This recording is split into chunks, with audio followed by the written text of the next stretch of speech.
On December the 3rd, I tested positive for COVID. I was to the point where I really couldn't even walk. She was admitted to the Tupelo Hospital. That's where she remained for 82 days. That was the first time they told Reggie he could come see me. I nearly lost my wife. I mean, that's real. There ain't no false information. And I don't want to see you lose a loved one. Sponsored by Delta Health Alliance. Go to getyourshotms.org. That is kind of important that we do that. I almost missed that out the other night. That was kind of scary. Got it with like 5 seconds to go. All right, here we go. And, we got about 1 minute here. 1 minute. Let me just say hello to everyone in this chat room. Hi, I'm Dave.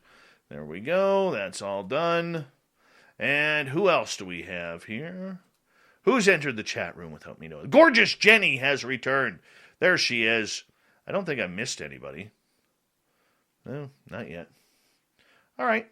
We're going to load this thing up. We're going to go in about a few seconds here. Well, about 30 seconds.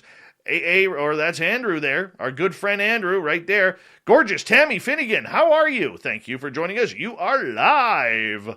And, remember, the Super Chat is a great way to support what we do here on a nightly basis. We appreciate the love. And if you're new here, don't forget to hit that subscribe button, ring that bell. And, of course, as Gorgeous Deanna's Vlogs has rolled into the studio, we are going to go live here in exactly 5 seconds. So I need a favor, because you're going to rock with me. We're going to get our horns up, and we're going to say, Mr. Bumblefoot, let's do it.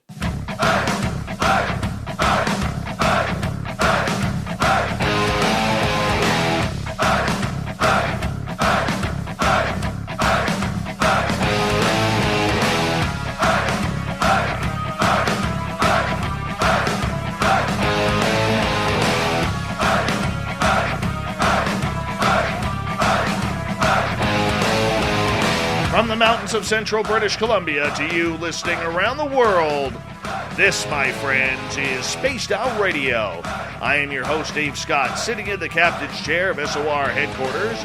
We welcome you to tonight's show on our terrestrial affiliates around North America, digitally on TalkStream Live, Revolution Radio, and KPNL. All of our archives are free. Go to youtube.com/Spaced Out Radio. Do old Davey the favor. Hit that subscribe button. You can follow us on Twitter @Spaced Out Radio, Instagram, Spaced Out Radio Show, and now on TikTok @Spaced Out Radio. Our website is spacedoutradio.com. We have a plethora of features for you. Rock out to Bumblefoot. Read Shirky Poo's Newswire. Check out our swag as well. Tonight's show is brought to you by Chive Charities. Help make the world 10% happier by visiting Chive Charities today. You can find them on our website. We got a good one for you tonight, ladies and gentlemen, as Debbie Felton, Professor Debbie Felton, Dr. Debbie Felton, has joined us tonight as we are going to talk about some weird ancient woo tonight. Yeah, that's where we're going. Yep, she is an author. She is a professor at the University of Massachusetts Amherst, where she's been since 1999, teaching away at everything that goes into the interdisciplinary nature of her research, folklore, classical literature. Yep, she is a smart one. She has also contributed to many books, including the Oxford Handbook of Monsters in Classical Myth. And we're going to get into things that we really don't talk about on this show. Serial killers from ancient times, ghost stories of ancient history. I'm telling you, we are going down a path for the first time here. This is virgin territory for what we are doing. And I'm actually kind of excited about this. I'm just going to shut up here. Bring on Debbie Felton. Welcome to Spaced Out Radio for the first time. How are you? I'm okay, Dave. Thanks for having me on. Well, we're glad you're here as well because, we're going to have a good time with this tonight. When we think paranormal, when we think supernatural, things weird, we don't go back to literally ancient history here to study that the weirdness has been happening since the creation of humankind, to be honest. Yeah.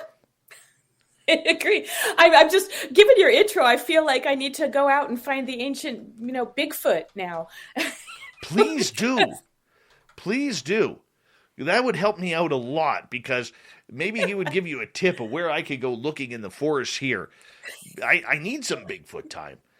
And somebody did actually write a paper on UFOs in the ancient world. No, I wish it had been me, but it wasn't. No, I got to ask you, as I want our audience to get to know you. We'll get into all the good stuff a little bit later in the show, but what really intrigues you about ancient history and the weirdness of it all? Well, okay, that's a good question. I don't think anyone's ever actually asked me that exact question before. I am a professional. I am a professional. Yes. And so the thing is that I think that my field, which is the field of classics, has this reputation for being like overly stodgy.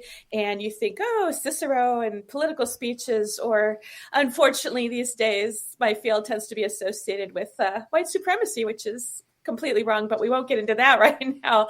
But what I wanted to do was show people that really there's a lot of sort of general public. I mean, there's just a lot of things that would interest the general public in terms of they're still going on today, like ghost stories or serial killer stories or monster stories. I mean, you think of like the monsters of Greek myth, like Medusa or Cerberus or whatever, but those in particular are still showing up in pop culture everywhere. So I just think it's important to make people realize that we're not just all about like dead white males and politics and and all of that so much as, there's what people might have called like folk belief or lowbrow literature. I don't like any of those terms particularly, but I think it's fun to look at some of the weirder stuff and let people know that, yes, there was this, 2,000 and 3,000 years ago also. The paranormal has always been something that is very intriguing, and we can never tell where it started, where it began. Is it life after death? Is it from different timelines? Is it imagination? There are so many different theories that are out there about what the paranormal is. And the fact that, there are reports going back to ancient times regarding the supernatural phenomena, I'm wondering, like, how do you even start studying all of this? What led you down this path? Oh, well, it's another tough question because what we think of as the supernatural or the paranormal was sort of, to a certain extent, thought of as part of everyday life back then because they were polytheistic societies. The Greeks and the Romans, they believed in multiple gods. A lot of things in nature that they couldn't explain by their science at the time, they would attribute to the gods. And it was more part of everyday life in a certain sense than maybe it is now. I mean, even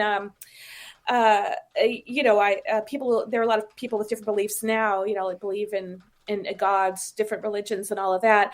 But things like showers of stones, for example, that we can now maybe explain by science, or a rain of frogs. They were swooped up by a microburst and dropped somewhere else. Those were the sorts of things that they thought were definitely paranormal or supernatural in antiquity. But we maybe have more rational explanations now. So there's a definite difference in terms of what they might have thought of as unusual. But sure, I mean, there were people that believed in life after death and spirits that couldn't cross over and needed to be at rest before they could cross over. And there were definitely the equivalent of serial mutilation murders and just all sorts of weird things, reports of odd things in the sky. As I said, somebody did actually write a paper on UFOs in antiquity. So there's all the same stuff. It was there thousands of years ago. That's all I'm trying to say. If we look at classic Greek and Roman literature and history, there are a lot of cryptid type creatures that are in there. Mm-hmm. From goat men to what's the name? The animal with the bull head or the buffalo head and then the human body. The Minotaur. Yeah, the Minotaurs and everything like that. Were these creatures actually real, or were they something that was made out of, just somebody's imagination back then? I think it depends who you talk to. If you talk to somebody like Adrienne Mayer, she will tell you that maybe some of them were based on dinosaur fossils or Ice Age mammal fossils, for example, like a Triceratops or a Protoceratops. Protoceratops could have inspired the griffin with its sort of hooked beak. But even some of the ancient Greeks thought that those hybrid creatures were ridiculous and that nature couldn't possibly produce anything like that because it wouldn't make sense. So there were rational explanations, again, even 2,000 years ago, as far as all of that goes. So I think, even antiquity, they were taking them sort of metaphorically as opposed to literally. And some of them definitely were trying to explain explain them away by saying, oh, the Sphinx that kept killing the young men of Thebes was really just a robber bandit who would come down from the mountains and kill travelers on the way in and out of Thebes. So were people more gullible back then? Or were in buying the story, whether it came from a politician or a religious icon in the time, or were they more, open-minded because these creatures were a part of their society? Well, the creatures were part of their lore, for sure. I don't think people were any more gullible back then than they are now. And I think they told those types of stories for different reasons. Like, there were certainly moral lessons in all of those myths, like don't show hubris, like understand your place in the universe and on Earth as a mere mortal, and don't get too big for your britches, or something bad's going to happen to you. So a lot of those creatures and the stories about them are related to themes like that, or they're related to the idea of like man getting control over the chaos of nature, because a lot of those monsters were sort of chaos monsters that were there from primeval times, and as man built a society, he sort of conquered them and took control over it and subdued all those creatures. So there's all this, allegorical, metaphorical interpretation of what those monsters are actually doing in those stories, as opposed to anybody believing that there really was such a creature as Medusa, for example, or the Chimera with its, snake, goat, various body parts. Yeah. I want to ask you, in regards to yourself personally, when you decided to go down this path and learn about these really cool ancient stories that are all but forgotten, was there one particular story that really captivated you, that led you down this path? There was, actually. It was a ghost story. So when I was still a student, one of my teachers had us read a haunted house story by an author called Pliny the Younger. And it was just a story he wrote in a letter to a friend of his, that we have his letters to his friends. And I still remember this because it was just the reason he had us read the story had nothing to do with the actual content of the story. This was in a Latin composition class. We were practicing writing in Latin so that we would understand Latin grammar better. And he thought that this particular story was a great example of different use of verb tenses. Meanwhile, I was reading the story going, there's a ghost rattling chains in here. Why are we talking about that? Why are we talking about the skeleton that was found in the courtyard? Why are we talking about verb tenses instead of this haunted house? So I decided to go off and investigate the haunted house story and find out whether there were more like it in the ancient world. And there were a bunch of other ghost stories also. But people were sort of skeptical about my doing research into that, because they were like, well, ghost stories, that's not serious scholarship. No, let's just say I had trouble getting a job. I can see that. That's why you're a teacher today. I'm teasing. I'm teasing. I really am. No, I'm not. Yes, I am. But I want to ask you, though, did you always have an interest in the paranormal and supernatural? Was it something you grew up with? Were you a Comic-Con type kid or a sci-fi type kid growing up? Well, I'm going to say yes to that. I mean, I don't know if Comic-Con was a thing when I was young, because that was a really long time ago. But I did grow up reading ghost stories and watching Star Trek and all those movies from the 50s with the, like giant insects like them, which was one of my favorites. And just all those UFO movies and monster movies from the 50s. And 60s, and reading a bunch of sci-fi in college and all that. So yeah, I've been interested since I was in grammar school. Very cool. Okay, so the fact that you have an interest in these subjects, in your present day life, were you ever kind of hanging out and doing paranormal investigations or learning more about ghosts, or was this strictly about academia? I would say it was more, I was interested in ghost stories, like as a literary genre. So yeah, it's kind of nerdy academic stuff, I guess, because I don't personally, I find it hard to believe in ghosts, and I haven't had any experiences myself, which doesn't mean that it's not a possibility. It just means that it's difficult for me personally to get to the point of believing heavily in something like that. So I was interested in the stories that people told and why they told them. What kind of beliefs about the afterlife are they trying to tell us, and how long the similar types of stories have been around. I mean, the haunted house story that first got me interested, the Roman one that is, sounds just like any modern haunted house story, except that it's set in ancient Athens. Actually, if you didn't have the name Athens in there, you'd have trouble telling that it was a 2,000-year-old ghost story. Okay, so let me ask you this then: if you have a tough time believing in the paranormal and supernatural, why do you find it so intriguing to study it?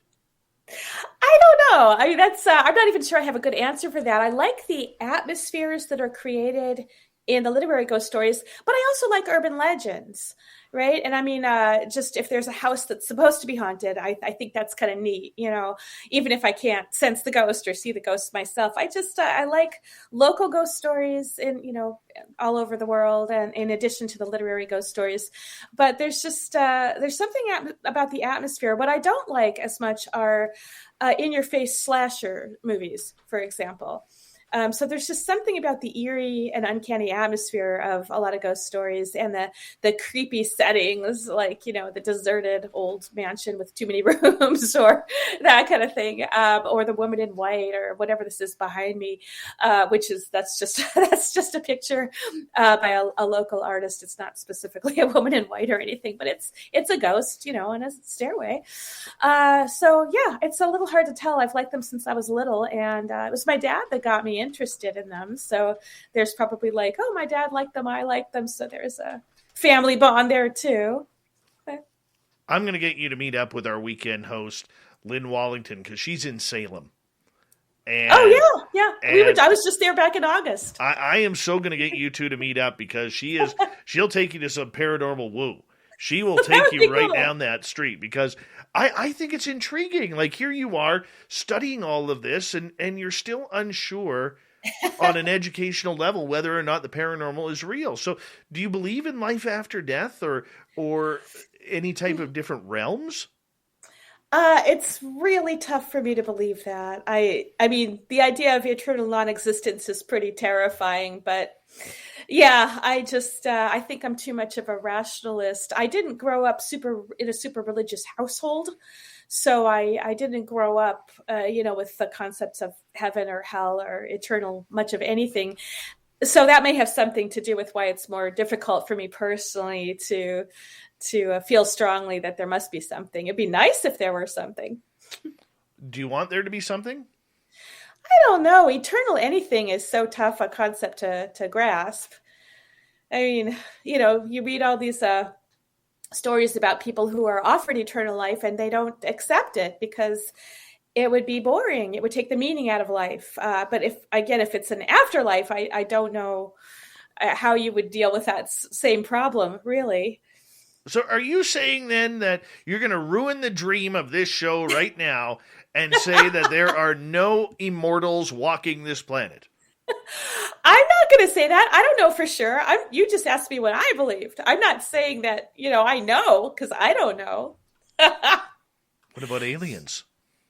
Yeah, that would be really cool, I guess, unless they're out to get us, which, if they're smart, they'll just stay away because, there's nothing for them here. No, when you're going to deal with listeners like PBR in our chat room, it's obvious that they're going to look at that. They're going to turn right around and say, wrong place, wrong time. We got to get the hell out of here. No, but seriously, though, I mean, science is opening up, and you're an educator. You're somebody who is not only teaching but learning on a daily basis. But science is really starting to open up the grounds to the plausibility that there is some other type of phenomenon going on, whether it's extra-dimensionally, interdimensionally, whether it's coming from space.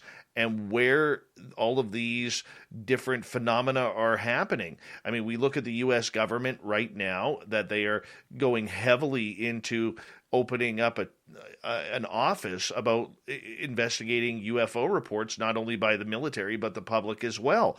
I mean, when you look at this, I mean, does this not open a little bit of a supernatural Pandora's box for the 21st century? Would it really be supernatural if it's just extraterrestrial life? Not if it's all connected. Oh, okay. I see what you're saying. Yeah. No, I mean, I certainly, personally, I absolutely do not rule out the possibility of extraterrestrial life. It seems like, it's such a big universe. What the chances of, us contacting it or it contacting us still seems kind of remote, but I know it's been more of a possibility recently with those reports. I'm just like, are those probes from another planet, that the military are basically running into? I mean, we still don't know, but it's going to be interesting to find out. What if they? And also, it would be a good thing. It would be, I mean, again, it depends if they're out to destroy us, but it would be a good thing if there is more life out there, because it means that not all civilizations end up destroying themselves before they get a chance to go out and explore deep into space.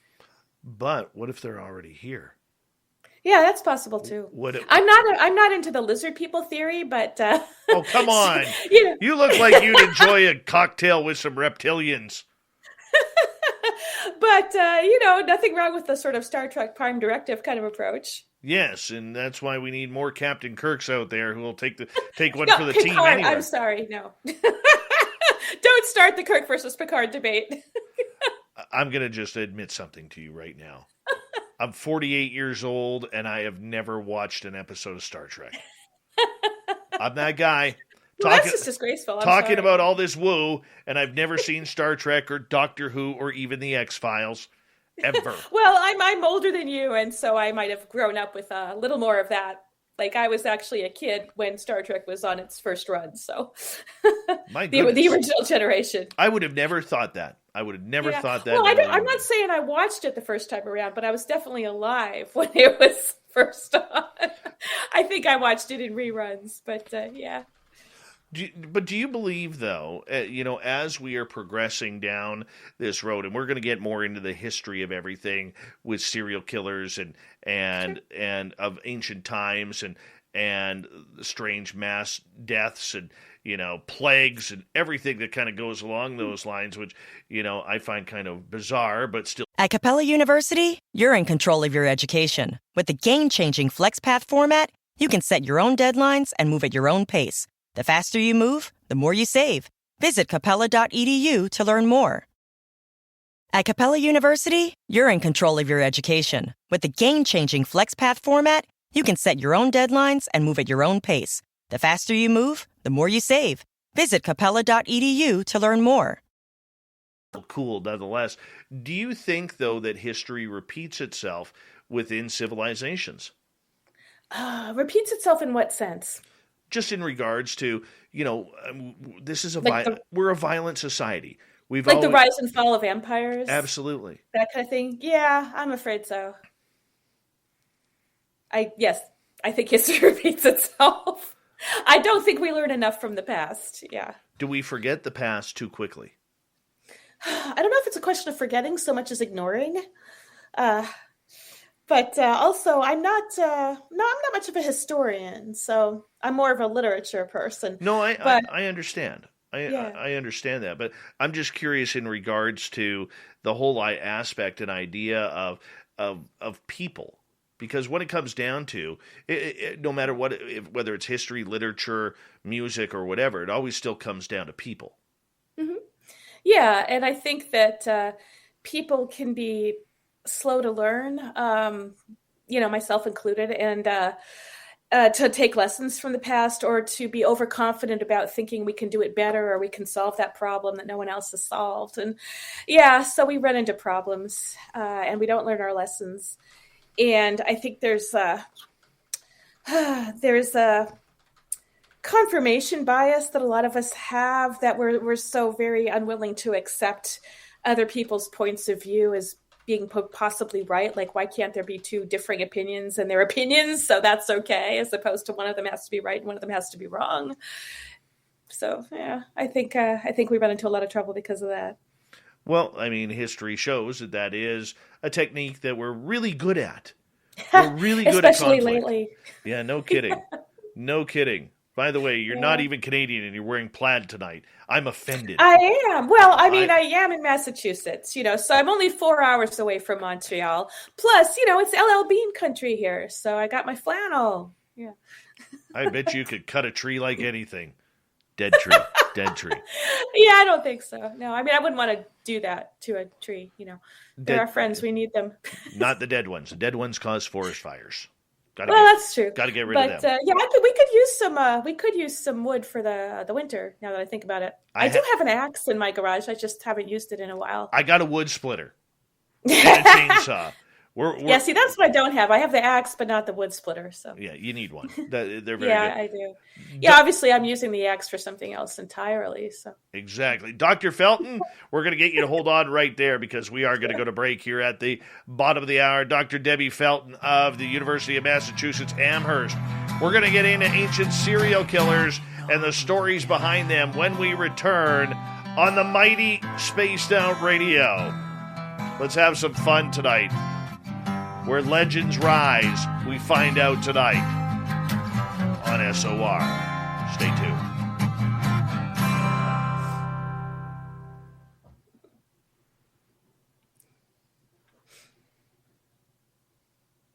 All right, big thanks. Stephen Mate, I always say thank you for the Super Chat donations. Always. I can show you. There's one. Right there. I've only got one tonight. There's one. And then when we come back, right before we come back from break, I will say thank you to everybody. Thank you. Kirk's blog, welcome to our chat room. Thank you. All right. So there. Yeah. Having fun yet? Deb? Are you talking to me? Yes, you. Oh, yeah. Good. I'm stunned. Have you really never seen Star Trek? I'm dead serious. Oh my God. What's wrong with you? I was too busy chasing down Sasquatch, seeing aliens, and running into ghosts in my house. Okay, fair enough. Mm-hmm. Yeah, no, seriously, and that's the truth of it all. No, I was never interested. When growing up, I was into sports. I was always doing something. I wasn't watching a lot of TV. Yeah. So. Well, that's probably better. I mean, could be. Yeah. Oh, look at Fap here. Is there nothing scarier than a Dave Scott wandering around the woods with an axe? And just remember, when I'm walking slowly, I will still catch up to you. Because that's the way it is in horror movies. Well, that's because whoever you're chasing is going to trip over a tree root, right? Exactly. And maybe hurt their ankle and have to limp at that point. Mm-hmm. Yeah. It's real simple. If you're getting chased by a serial killer, don't look back. Just run. Just run. Yeah, and maybe, run sideways. But the thing is that serial killers don't usually chase people. I mean, the slashers in the movies do. But, a serial killer is not generally going to chase you. Mm-hmm. Big thank you, by the way, to Carla for the super chat. And a big thank you to Black Dragon for the super chat. And the lovely and talented Ben from UFO Garage for the amazing super chat as well. Guys are awesome. What's a super chat? It's a little button on the YouTube side that if people wish to donate to the show, they can. Oh, that's nice to help keep it in production. Yeah. Nicole says, do not run upstairs or into the basement. Never. Never. Look, jump out the window if you have to. Get a few glass cuts. That's okay. Just get away. I hate slasher films. Hate them. Yeah, like I said, I actually am not a huge fan of that genre. No. No. Mm-hmm. I have to watch it on a small screen. If I watch it at all, I'm just watching it on my iPad or whatever. I don't even watch it. Yeah. I don't even watch it. It's just, I used to. Okay, I really liked Pinhead from Hellraiser. Okay, I did. I haven't seen that in ages. Yeah. I really liked, by Nightmare on Elm Street #3, I was cheering on Freddy. Okay. Well, I think you're kind of supposed to do that in the first place. I mean, some of them just have like much more interesting personalities than the other characters. Yeah. Now what really scares me is wondering how large our listener Fap's head really is. He runs a 4.4. Yeah, right.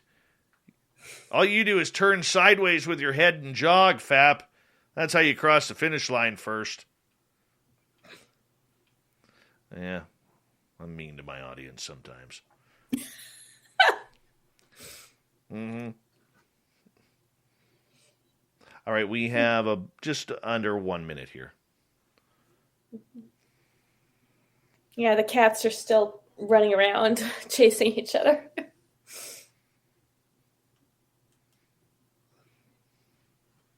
That's okay. We allow cats around here. Well, let's see. There's my brother Eugene in Philadelphia. Love you, buddy. Let's see. Oh, that's not nice, Jeremy. That's not nice. We give Dave money and he shits on us. That's not nice. I'm sorry. Well, you said you were being mean to them. So I know. It just makes me feel bad now. Now my anxiety is full throttle. Thank you, Fapster, for the awesome super chat. Really appreciate it. Love you, man. All right, here we go.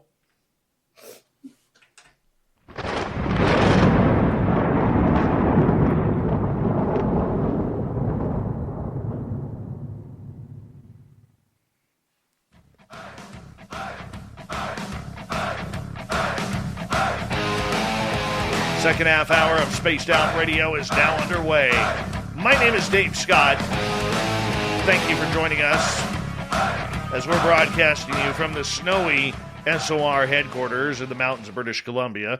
Want to remind you that if you missed portions of this show or others, check out our free archives by going to youtube.com/Spaced Out Radio. Do me the favor, hit that subscribe button. Our website is spacedoutradio.com. We have a plethora of features for you. Rock out to Bumblefoot. Read up on Shirky Poo's Newswire. Check out our swag as well. Follow us on Twitter at Spaced Out Radio, Instagram, Spaced Out Radio Show, and now on TikTok at Spaced Out Radio. We are talking with Dr. Debbie Fulton. She is a professor at University of Massachusetts Amherst, and we are going to get into ancient serial killers. Yes, people were murderous back then.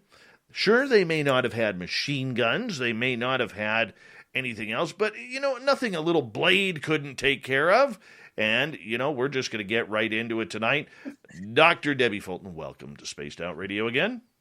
Hey, thanks again for having me. All right, let's get right into it. Monsters and Monarchs. You did a lot of work on this book, finding some of the worst cases of humanity throughout the ends of history.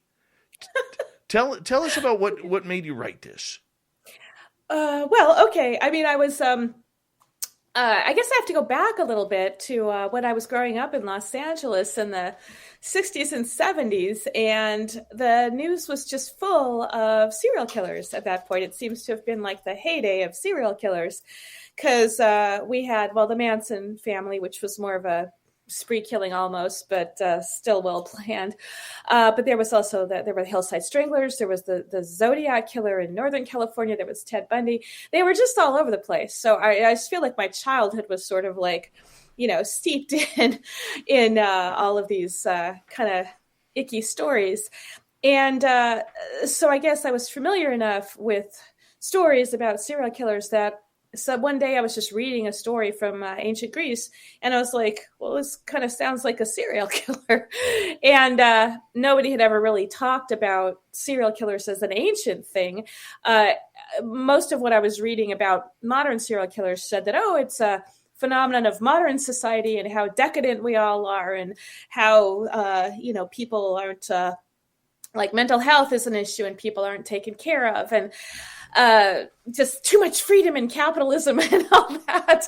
So I realized that, well, that's maybe not the best way to look at it, since clearly there were serial killers much earlier. And, certainly there were people who had already looked into earlier serial killings, like France and Germany of the 14th, 15th, 16th centuries. Countess Elizabeth Bathory, for example, who bathed in the blood of virgins to keep herself young, that kind of thing. And there were cannibal clans, in the pre-modern Europe. But it turns out, if you look carefully enough at some of these stories from ancient Greece and Rome, they certainly sound like serial killer stories, even if they didn't have like the phrase, or like they didn't have a word for serial killer. I mean, we didn't even have that terminology until like the 1980s or something. So it was, but the descriptions of the kind, what was going on sound a lot like modern serial killings. No kidding. So when we go back in classical antiquity like this, who stands out for you? Because when I look at history, I think of all of these bloodbaths that we heard of back in the day, because there was a lot of war, there was a lot of tribal warfare back then. Yeah. So I think that there are lots of different kinds of killings. So, I mean, there's killing during wartime. There are mass killings, spree killings, and serial killing is a little different. There's a sort of a pattern. I mean, this is all sort of a more pop culture, like Criminal Minds TV series approach to serial killing. But there are patterns that people look for, like, was there evidence in like earlier in life that you're dealing with somebody who doesn't value human life? Do they torture small animals? Do they set fires? Do they wet the bed? That kind of thing. And then as they get older, do they develop, an alcohol or other drug problem? Do they start committing more violent crimes like assault and battery or rape before they finally, turn into a full-fledged serial killer who might again, there's so many different types just of serial killer, but is it a mutilation murder? Is it a serial poisoning? What are we looking at here? So there are a lot of different kinds of serial killing, but we're not necessarily talking about, the equivalent of shooting up a movie theater or something like that. That's different. That's mass murder, and the FBI actually classifies those differently. If you're asking if there's a particular person who stands out as an example, I could throw the Emperor Nero at you, I guess. I think Nero has probably been much maligned unfairly. There are certainly books these days that are trying to rehabilitate Nero and say, well, he wasn't so bad after all. And I think certainly the sources that we have from the ancient world are very biased against Nero. They freaking hated him. So the question isn't so much whether he was a serial killer as that people liked to portray him as one to kind of, tear him down, basically. But he did, according to the historians, he did exhibit these problems as a child and got worse and worse as he got older. So he seems to follow the, like I say, the sort of typical pattern of a serial killer that you hear about, at least in pop culture versions, but also a little bit in terms of what the FBI crime classification manual says has to say about it. Was there any study of psychopathy back then? You mean contemporary with the time period? Yes. It wasn't. I wouldn't say that there was anything like what we would consider specifically studying someone's mental state and mental illness. I mean, actually, that's not fair, because there are some medical texts that did study insanity, and there's a lot of new work being done on that. But in terms of psychopathy specifically, I think there's still a lot of work to be done. And this is the thing with Nero, that his psychopathy or the psychology that they look at that that's presented in the sources, even if it's not recognized as psychology, it still says, oh, he had an absent father, an abusive mother, cold, uncaring mother, was always trying to win her approval. So the sources actually say that. They're like, he kept trying to get, his mother's attention, and she just didn't pay him attention, and so he acted out. So we do have these descriptions in some of the ancient historians of characters like Nero that, I wouldn't say they're trying to explain or excuse the behavior, but they are noticing that there were issues. So there was no field of psychology back then, but there are descriptions that we can use a little bit of to sort of say, oh, well, look, there's that pattern that sounds familiar. All right. So if we go back to ancient Greece, were there any, I guess finding a serial killer or somebody along those lines would be tough because the investigative techniques were so primitive back then. Yeah, there wouldn't even be much of an investigation, really. There was no police force, there were no forensics, right? There were no fingerprinting, nothing like that, no being able to trace poisons. And so basically, unless you had witnesses or you actually found something in someone's house that indicated, yeah, they're the ones who killed the neighbor, there wasn't sort of criminal investigation the way we think of it. There was, again, no police. It was sort of neighborhood watch was really more what you had.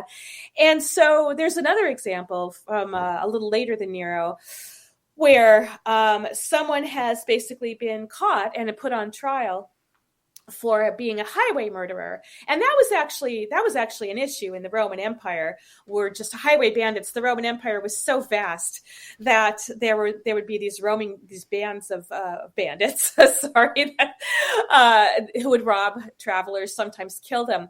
But this particular case, which I should say is a fictional case, but evidently based on some real cases, in this instance, it's one person who was not working as part of a band of robbers. And he didn't just rob and kill people. He absolutely mutilated their bodies and in a lot of cases hid them so that people didn't even know what had happened to their relatives. And he just happened to slip up and be caught finally.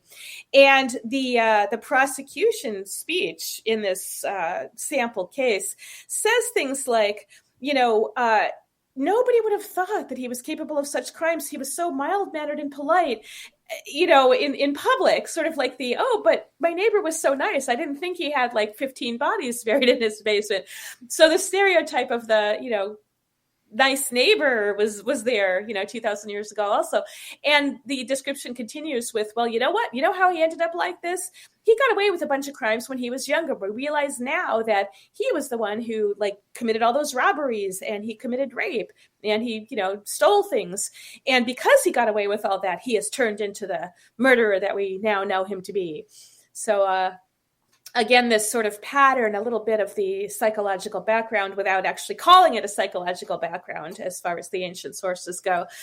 And just an awareness that serial mutilation murder did happen and that the highways were often a place where it happened if it was going to happen. Because just like today, it's so much easier to get away with it when people are out traveling and you're out on the road also. It's a lot harder to find the bodies. It's a lot harder to trace back who did it. Oh, I understand all too well. My town where I live is actually the start at the beginning of the Highway of Tears. Oh my God! Okay, I was wondering if that's where you were going with that.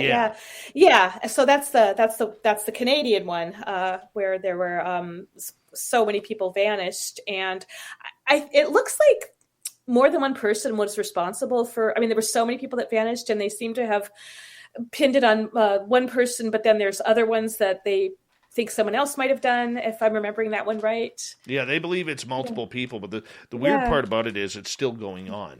Mm-hmm. That's the problem that they're having right now, is trying to figure out, okay, if we've linked this person to say 4 bodies, this person to 8, they believe that it could be long haul truckers who are doing it, especially making the hauls into Alaska.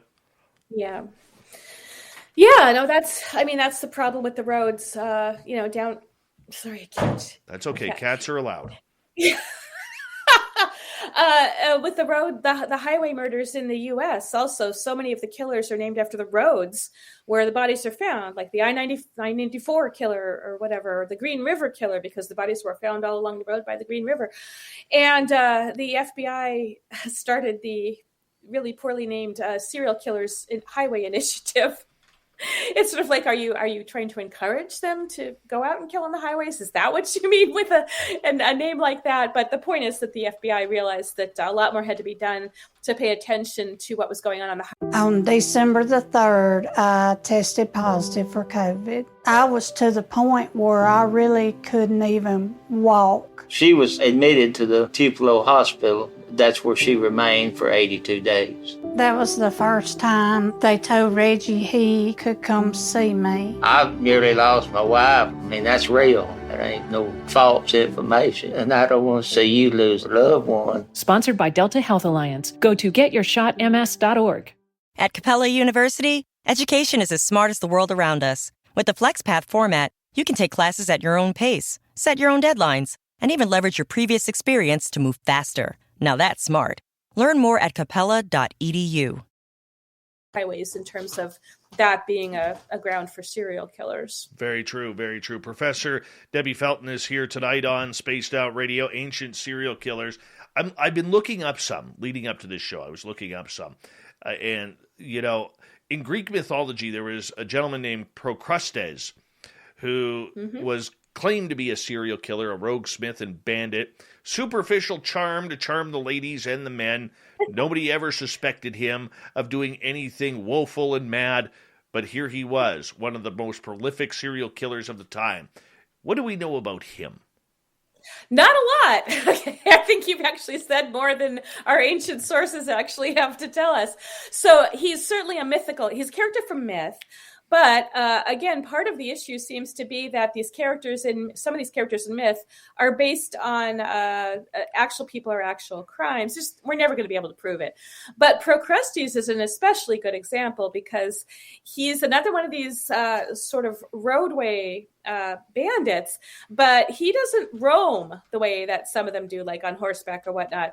Procrustes had a little home off the side of the road there.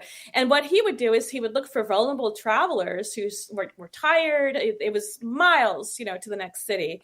And people who were traveling on this road were particularly vulnerable if they were traveling by themselves. So he seemed to target lone travelers, usually men. Well, to be fair, women weren't out on the roads by themselves back then. But anyway, so he would approach somebody on the road and say, "You look tired. I got a house back here, for a small sum. I'll give you dinner and a bed." And, he, like you said, he seemed friendly enough, nice enough, just wanted a little bit for his bed and breakfast, basically. And the traveler would go back with Procrustes to his little house. And the problem was that once they got there, Procrustes would tie the man to the bed. And if his limbs were too long for the bed, Procrustes would chop them off or saw them off, a saw or an axe. And if the limbs were too short for the bed, Procrustes would take this giant mallet and hammer out the legs so that they became, the bones broke and you could just stretch the legs out to fit the bed.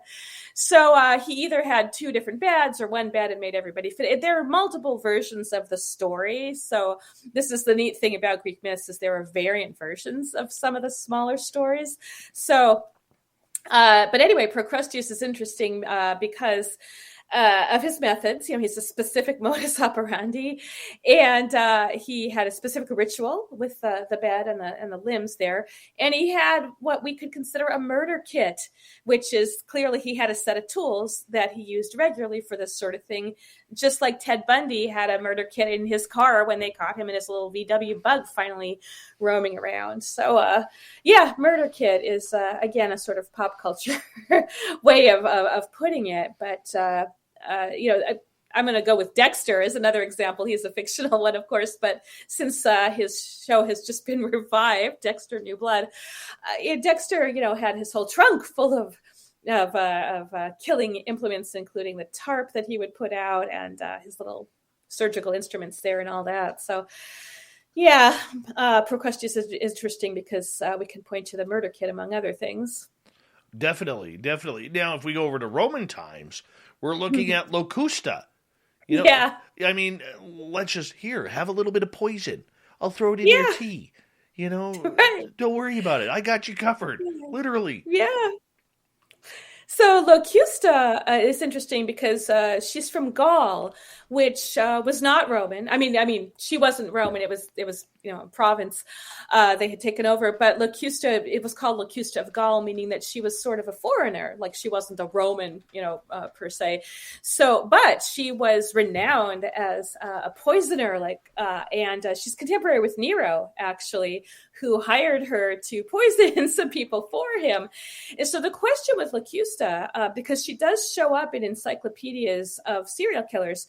Again, some of these encyclopedias are trying to find earlier examples rather than just assuming it's modern. And the thing with Locusta is that she was an assassin for hire. And so it's kind of a sticky question, like, is it fair to call her a serial killer when she was an assassin for hire? Are assassins for hire just serial killers who find an outlet the way that, Dexter sort of did by killing worse criminals?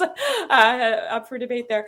But so we don't know if Locusta actually killed anyone herself, like who was a personal enemy, because the ancient sources say, well, she provided poison to people like Nero or Nero's mother, Agrippina, who then used it to kill the Emperor Claudius, supposedly by poisoning his mushrooms.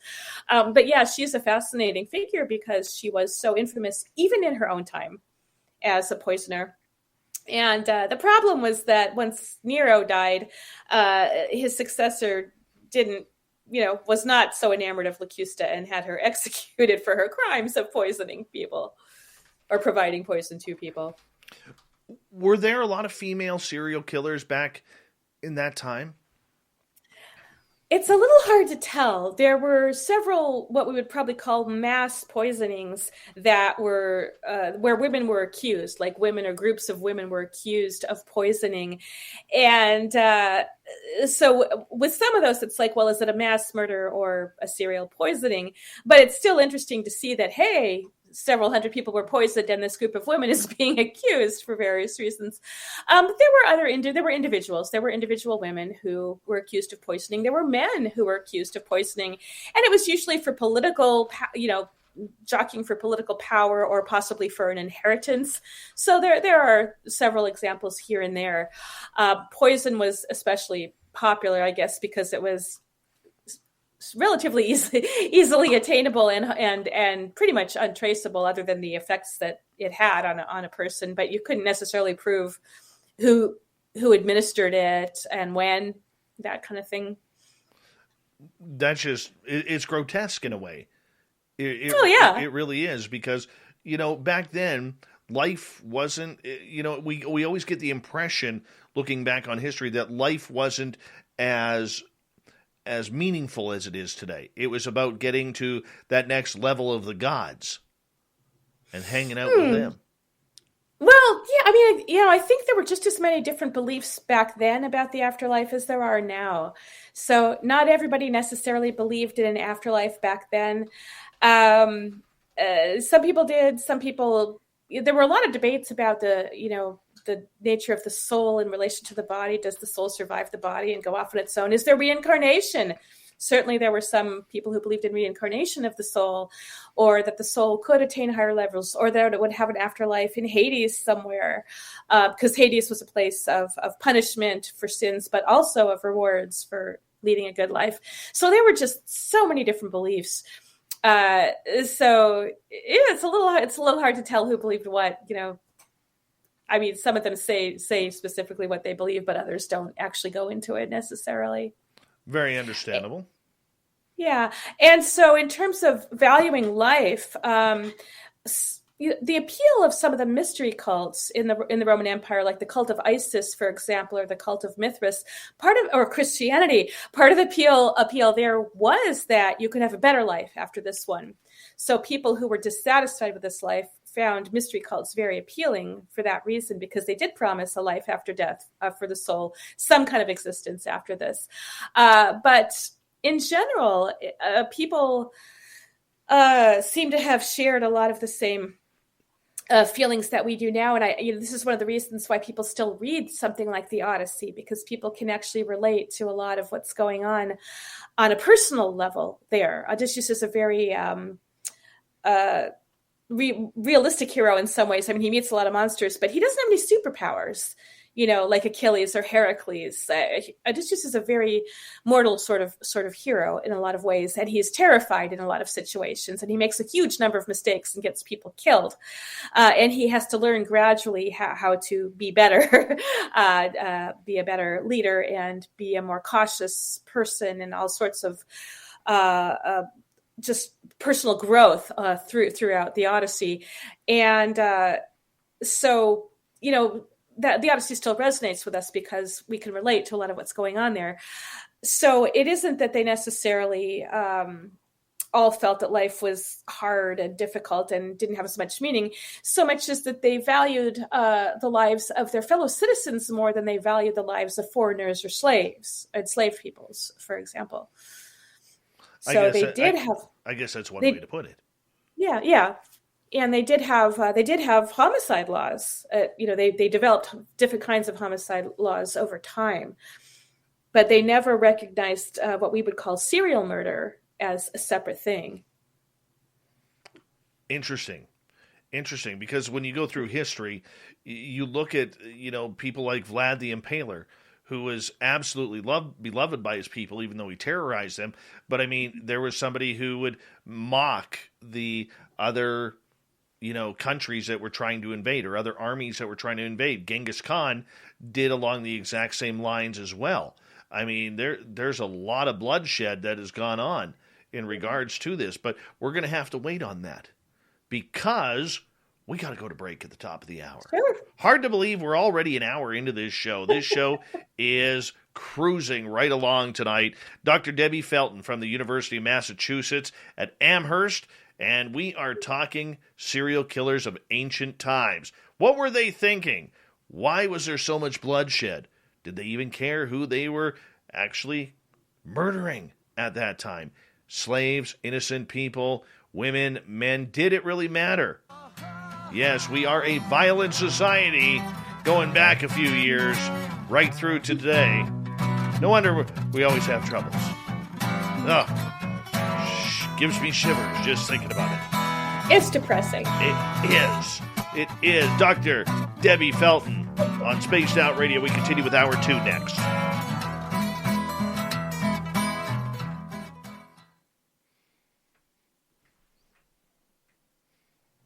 And we're clear. That's fun times. Are you standing? I am standing. You wonder why I'm moving around so much? Well, I thought maybe you were giving us a little jig or a dance or something. No, I just spend too much time sitting, so I try to, I'm at the computer way too freaking much in terms of the work that I have to do, including teaching prep and grading, and I just got to stand up sometimes. I don't blame you. The space that I have here is not super conducive to sitting, so just as well. I hope I'm not making anybody seasick by. No, I'm not at all. Yeah, I'm just like switching off feet here, and that's okay. You're allowed. But I'm going to tell you right now, if you sit down, we're not going to be able to see you. I know. You can see the top of my head. Perfect. That's all we need. That's all we need. That's good times. Good times. Are you having fun so far? Sure. I think this is my 13th interview since mid-August. So I'm starting to get used to it. Awesome. Awesome. And I'm not a super formal person, so. Now I can't wait till at the bottom of the next hour we're going to get into some serious woo with you. Uh-oh. We're going to get into some serious woo. We're going to mess you up. Oh, great, because I'll be like barely conscious by then. Perfect. You're going to go to work. It's another reason for me to stand up. So you're going to go to work on Monday, and you're going to be like, this idiot Canadian was just. I still got a headache. No. I know what I'm getting myself into with some of these.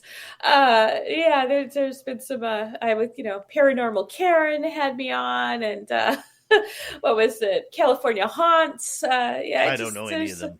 Yeah, no, there's just up and down the West Coast. There's there's just all sorts of interesting stations and podcasts, and I don't know how.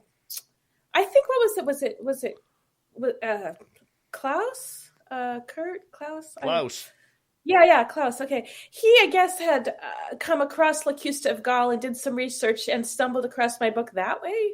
Yeah. Because I'm not sure how some of these people ended up, some of these podcasts and radio stations ended up hearing about me, because the press that published my book doesn't do any publicity. And I don't, the university didn't put out anything. And I may have contacted a couple of people just who were friends, but we found you nonetheless. Yeah, Klaus is a digger. He's from awesome. He's from Edmonton. He's used to digging in the tundra. So, by the way, how much snow do you have? About 1.5 inches right now. Oh, okay. Yeah, I think we've had some flurries, but I don't think we're going to get too much yet. A little bit higher up in the elevation, there's about 3 inches. Wow. So it's starting. Yeah. It's starting. The snow I have here now will be here in April. Wow. Yeah. Okay. Yeah. We're at that point I guess now. That's a long time. We have sometimes had some that's lasted through about the end of March, and I think we've even had flurries in early April, but not that much on the ground usually by then. Yeah, no, right now, we're about to get cold. And then in February, the cold hits, as it does for you guys. Except you get that ocean wind too. We're pretty far. We're probably 120 miles inland. So. Then you're not good. Yeah, no, Boston gets it. But our winters have not been that severe. It's the whole climate change thing. We've had a lot more rain the last few years than anything else, and it snows so much less frequently than it did 20, 30 years ago. On the other hand, I'm from Los Angeles, so I didn't even see snow falling until I was like 20 or something when I started traveling. Here, it apparently, going back like 15 years, it was nothing to have like 5-6 feet of snow. Now, wow, feet. Now we'll get increments, so it'll go up to about 2.5 feet, 3 feet, then it melts down, and then we'll get another big hit, and then it melts down, and then we get another big hit, and then in February it all freezes because it gets really cold here to minus 40 Fahrenheit. Wow, we get maybe -8, -10 at the most, and that's unusual. That's t-shirt weather. Weather. Yeah. But no, otherwise it February is the month I hate. And then all of a sudden one day you wake up and it's like 10 degrees warmer. And then the next day it's like another 5 degrees warmer.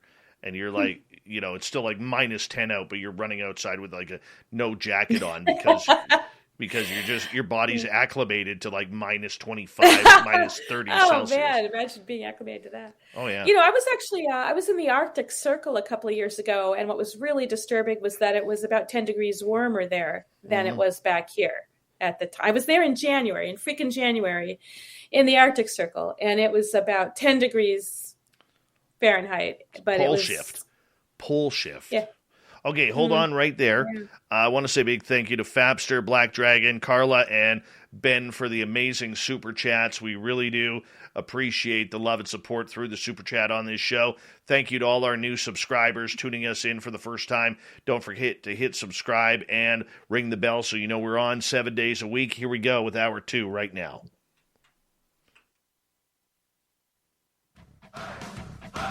You're listening to Spaced Out Radio with Dave Scott. Follow Dave on Twitter at Spaced Out Radio and on Facebook, Spaced Out Radio Show. Let's do this. Hour number 2 of Spaced Out Radio tonight. My name is Dave Scott. Thank you so much for taking the time to join us. We really do appreciate earning your listening ears wherever you are on this beautiful planet we call Earth. Hello to everyone listening in on our terrestrial affiliates around North America, digitally on TalkStream Live, Revolution Radio, and KPNL. All of our archives are free. Go to youtube.com/Spaced Out Radio. Do old Davey the favor. Hit that subscribe button. The Desert Clam has set the password for tonight in the SOR Space Travelers Club. Latificate. Latificate is your password. Use it wisely, space travelers, as the Clam sets the password each and every night right here on Spaced Out Radio. Our website is spacedoutradio.com. We have a plethora of features for you, including Rocket Out to Bumblefoot, reading up on Shirky Poo's Newswire. Check out our swag as well. Follow us on Twitter at Spaced Out Radio, Instagram, Spaced Out Radio Show, and now on TikTok at Spaced Out Radio.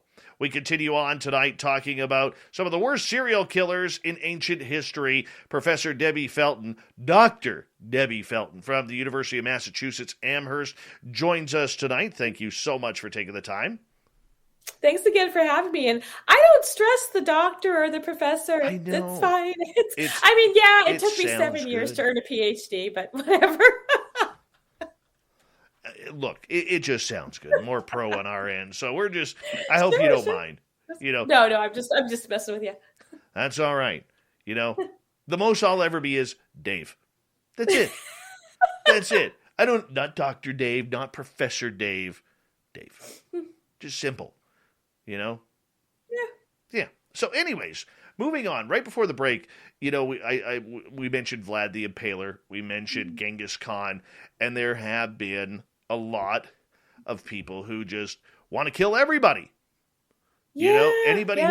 the difference in a mind frame between, say, a leader like Genghis Khan back in the day who, there was no surrendering. Like, if you were an enemy, you were dead. Yeah. Comparatively to what, a serial killer would be, because isn't there the same type of lunacy in both?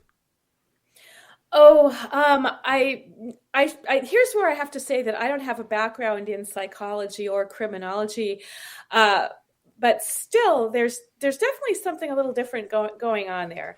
And this I can bring Nero back here too, because when we talk about Nero, who's an emperor of Rome, right? And I'm saying that they characterized him as a serial killer. So what's going on here? Aren't serial killers supposed to sort of be private? Aren't they supposed to just pick off one or two at a time?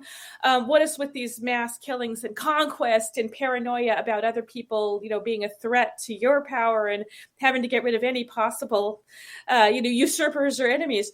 So, I think you'd actually have to ask a psychologist what exactly is going on with the mindset there. But there are some clear differences. And I think it has to do with, if you look at what the FBI has to say about serial killers, their motivations seem to be very different. On December the 3rd, I tested positive for COVID. I was to the point where I really couldn't even walk. She was admitted to the Tupelo Hospital. That's where she remained for 82 days. That was the first time they told Reggie he could come see me. I nearly lost my wife. That's real. That ain't no false information. And I don't want to see you lose a loved one. Sponsored by Delta Health Alliance. Go to getyourshotms.org. At Capella University, you're in control of your education. With the game-changing FlexPath format, you can set your own deadlines and move at your own pace. The faster you move, the more you save. Visit capella.edu to learn more. It's not a question of getting public power, for example, and having power over a lot of people. It's to terrorize and have power over one or two people at a time. And for somewhat different reasons, again, they're not looking to control territory or set themselves up as rulers over a lot of people. It's and they're also not constantly at it necessarily. They have these cooling off periods in between murders that can be, hours or days or weeks or months or even years sometimes. The BTK killer, actually, Dennis Rader, it's like nothing happened for 10 years. And he finally wrote a letter to the police like he wanted to be caught because he just was like, well, doesn't anybody care that I did this? So it's very strange sometimes the way that they end up getting caught. Sometimes it's because they just wrote letters to the authorities. But anyway, back to your question, which is that there do seem to be really different motivations and goals, like the objectives or goals of the people like Vlad the Impaler or Genghis Khan in terms of conquest and power are really different from the serial killers' sort of laser focus on just individuals. And even if they're random individuals, what do they represent to the serial killer?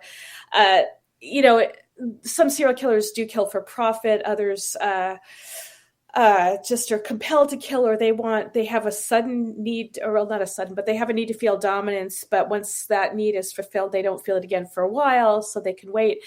Some of them are killing people who remind them of their abusive mother, for example. There's definitely a lot of misogynistic serial killers there.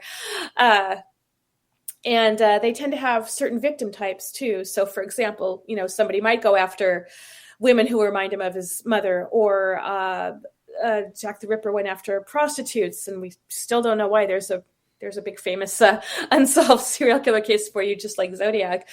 And then some of them go after brunettes, some of them go after young men. Jeffrey Dahmer, for example, had a very strange motivation. He wanted to try to see if he could make these young men into his sex slaves.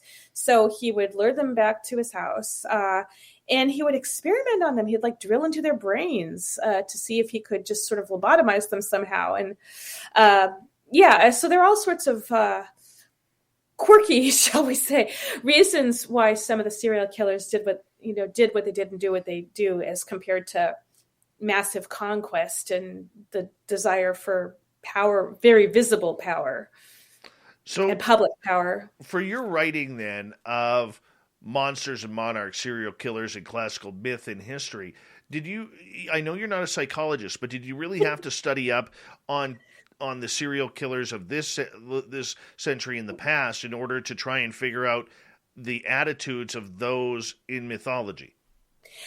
Well, yeah, I mean, I did. I mean, I wouldn't, I definitely don't consider myself an expert on serial killers, modern serial killers, at least, especially. But I did have to look at cases. And one of the reasons it took me so long to write this book is that it's really disturbing material. I mean, I didn't necessarily, enjoy reading some of these books about these serial killers with the graphic pictures that some of them include of, eviscerated bodies and all that. So it was kind of slow going sometimes, because this is not fun stuff. I mean, pop culture versions like Criminal Minds make it sound like there's a serial killer around every corner. And they make a big deal out of it. It's, I don't know, something like maybe 1% to 3% of murder is serial killing, at least that we know of. I mean, there's probably a lot of unsolved serial murder out there, but it's definitely not as frequent as pop culture would, makes it seem. So yeah, I mean, I again, because I grew up hearing news about a lot of these modern serial killers, I went into some of them in more detail. I read more about them than I had heard about initially, and got a few more details to work with in terms of what I could look for in the ancient stories, like a murder kit. That hadn't occurred to me with Procrustes until I was reading more about Ted Bundy and about Peter Sutcliffe, who was called the Yorkshire Ripper. He had a murder kit that looks, it had a saw, it had a hammer. It was like, oh, Procrustes. So, yeah. Nice and clean. Keep it nice and clean with those tools. The similarities were just kind of striking, I think. What did religion play as a factor in all of this? I'm not sure that the stories tell us enough about that. There is a certain ritualistic aspect to a lot of serial killing, ancient and modern. But in terms of the ancient stories in particular, there's not a connection with religion that's particularly blatant or stated in the stories at all. It has more to do with, I think, what I was saying regarding Nero and regarding that other case, that Nero had the absent father, the abusive, cold mother, and just ended up with sort of warped sensibilities about what affection was and how to get it. and how to control it, say, for example. So you don't, in the ancient stories at least, you don't really see a lot of aspects of religion so much as ritual, maybe separate from religion. Well, that leads to a lot of cases where a lot of ancient religions believed in human sacrifice. Well, not so much with the Greeks and Romans, I think. Maybe in Mesoamerica. But the evidence for human sacrifice in ancient Greece is highly contested. It's very sparse and highly contested, and dates it dates farther back than, say, 5th century Greece, which is what most people think of when they think of ancient Greece, is, the Parthenon and the Age of Pericles and the Persian Wars and the Peloponnesian Wars. So what evidence there is contested and a lot earlier than what you normally think of when you think of ancient Greece, I think. So that's a tough one. Yeah. All right. Tell us about Heracles and the headhunters. Okay. So there you've got shades of human sacrifice a little bit, maybe. We still don't know what's going on with some of those stories, but those do date to a lot earlier than the stories that we've been talking about so far. So Heracles, the famous strongman of Greek myth, whose father was the god Zeus, he's famous for his 12 labors, right? So he kills the Nemean lion. He goes to the end of the world and gets the golden apples of the Hesperides. He goes down to Hades and gets Cerberus. But in between and after all of those 12 labors, he has other adventures, like these side adventures. And a lot of those are encounters kind of like the one that Theseus had with Procrustes. So these people who sound like serial killers because they kill people passing through their territory, and they kill them by the same method, whether it's challenging them to a wrestling match that they know they're going to win and that the people don't want to wrestle them and they're forced to, or literally butting heads, like smashing someone to death with your own skull at butting. So there were a lot of, these odd, more minor characters in the Hercules, or Heracles, the Greeks called him, that sound like early versions of serial killer stories. And there are at least a few of them there where the killers take the skulls of their victims as trophies. So we've got this trophy taking aspect that shows up in modern serial killing too. And what they do with those skulls is they build shrines to their fathers. So, and the fathers of a lot of these characters in myth that far back, their fathers tended to be gods. So it's a little unclear why they thought that skull shrines were the way to appease the god Poseidon, say. And what's really different about those stories in terms of the skull taking is that, sure, there are people who take the skulls of their enemies in wartime. Like the Scythians took the skulls of their enemies, made drinking cups out of them, etc. But that was a sort of, wartime ritual. Like you've slain your enemies and here are your trophies for that. And it's done as a community sort of ritual. When you've got somebody who's an individual doing it, taking these skulls and then just piling them up, it's definitely an entirely different sort of dynamic and a different theme in terms of what it might represent. Wow. So I think that sounds like what you were asking about. Yes. All right, back to your book here for a second. If people want to check it out, Monsters and Monarchs, Serial Killers in Classical Myth and History. We were just talking about Heracles and the headhunters. I'm curious in regards to murderous Greek roof tiles and other legal problems. What's going on here? So there's a chapter in the book that sort of talks about, well, what kind of murder did the Greeks observe and recognize and have laws about? And the ancient Greeks, they took murder seriously. It was a heinous crime, at least if it was against a fellow Greek citizen. And they had several different law courts. And, one or two of them were for murder, and then other ones were for odd kinds of murders. So, for example, if a roof tile fell off of a building and killed somebody below, the roof tile would be put on trial in a specific court that they had for that purpose. And then if found guilty, the roof tile would be exiled by being thrown over the border into the neighboring county, basically. So the point of that, I mean, it sounds silly to us, but the point of that was to acknowledge the family's loss and at least hold something responsible for the death. And it was a symbolic gesture that was intended to help acknowledge a loss. It was a terrible accident. And it's not like they blamed the builder of the roof or anything like that. It was the tile came loose and it was nobody's fault, but it did kill somebody. So it needs to be put on trial.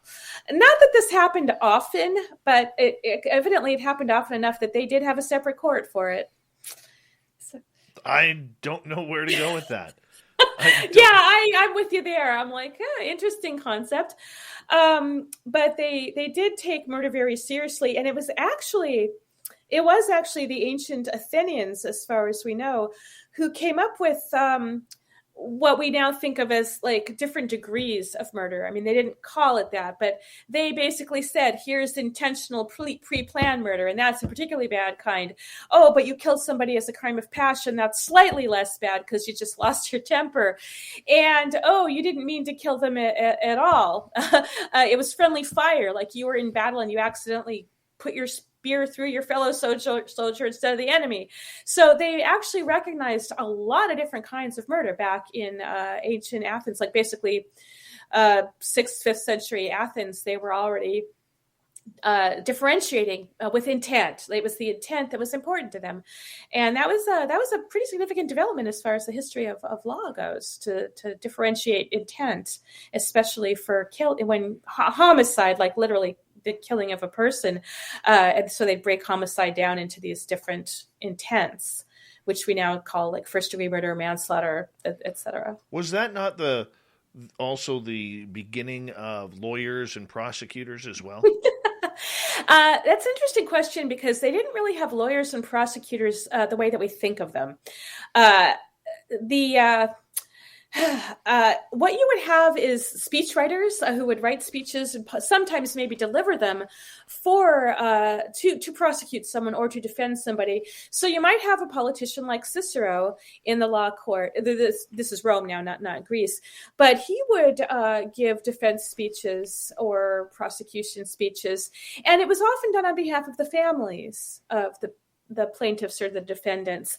So there weren't like law firms, for example. There weren't people who specialized in doing this. They were generally also doing something else as part of their career, like Cicero, who was a politician and rhetorician and orator, and sadly a very bad poet, along with all the other things that he did.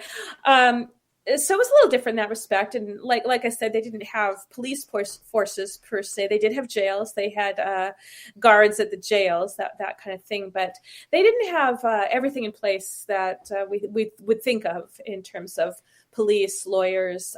They had courts, but the juries would sometimes be huge, like 501 people, for example, to make sure you had a tiebreaker. So not just 12 people, but often hundreds. What about serial killers who stalked and murdered children? Like today, they are pariahs of society. They're even pariahs in the criminal society. Yeah. Sadly, it does look like that's another crime that's just gone on for, thousands of years. The instances from antiquity aren't as clear cut as some of the cases that we've already talked about with the adults and Nero or the law courts. So as far as evidence for pederastic serial killer, killing of children and or killing of children with sexual motivation behind it, deaths of children were often attributed to witches. And this was sort of a blanket explanation for the deaths of children. If there was something equivalent to, say, sudden infant death syndrome, they would blame it on witches, because they didn't know why the kid had died in its crib. But more disturbing was when they found the bodies of dead children and the bodies were maybe mutilated. And so they would say a witch must have killed the child and used its body parts in magic spells. So we do have evidence like that, like an epitaph, in fact, for a young child who says, I was killed by a witch's hand. Why would they think it was a witch if it was a 5-year-old kid? Well, the implication is that there was a mutilated body found with some bits missing. And in terms of the stories of witches in antiquity, they definitely were described as using children's body parts in magic spells. And there's another one where some witches kill a young boy. They bury him in the ground up to his neck, and they starve him to death so that they can use his liver in a magic spell, a love spell, actually. So the witches were characterized in antiquity, and this again goes down the centuries. They were characterized as finding the body parts of children is particularly useful in magic spells because the bodies were pure, etc.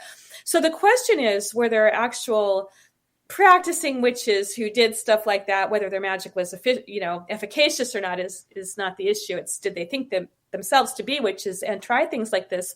Or are we really looking at stories about serial killers of children, and they're just attributed to witches because how could a seemingly normal person or fellow human being actually do something like that?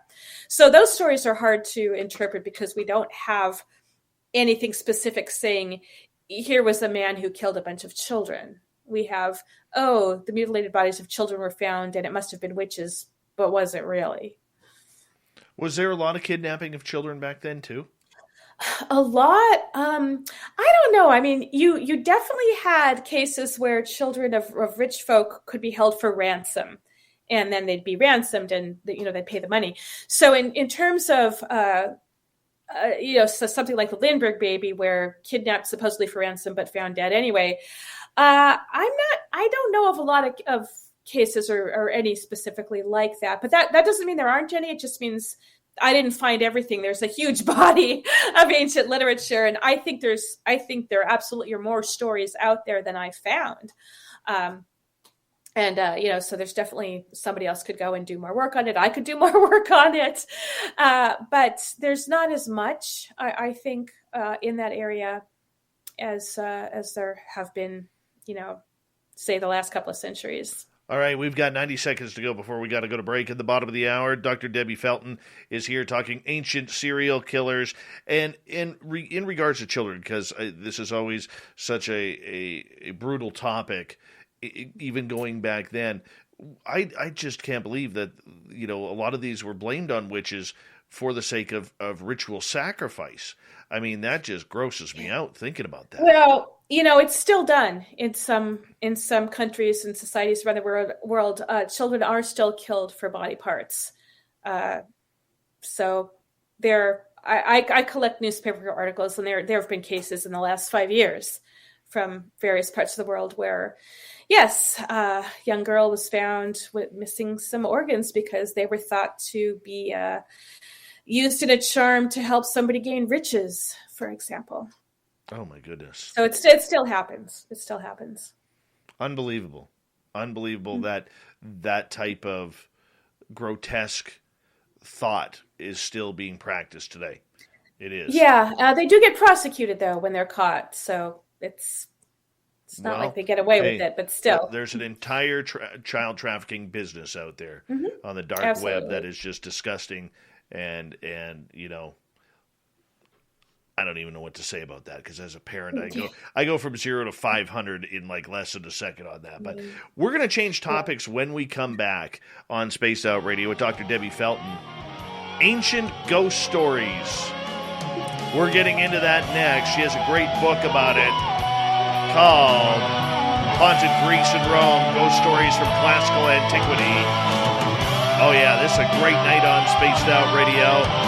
I hope you're enjoying it as much as I am. We'll be back right after this.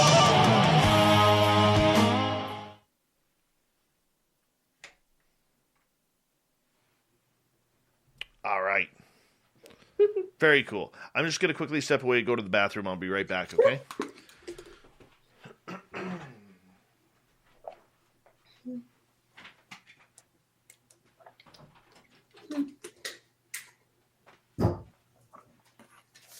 Do the same thing.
Now I can breathe.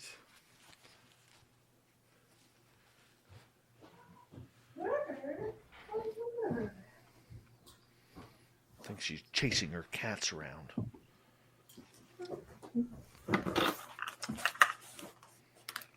Hello, I'm back. What? I don't know. Oh, I see. Okay.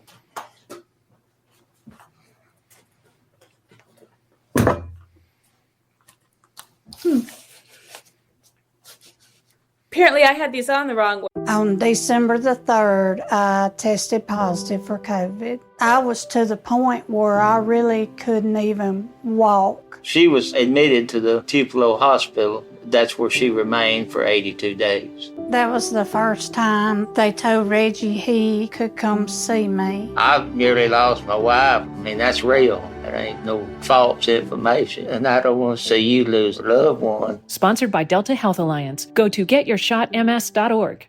At Capella University, education is as smart as the world around us. With the FlexPath format, you can take classes at your own pace, set your own deadlines, and even leverage your previous experience to move faster. Now that's smart.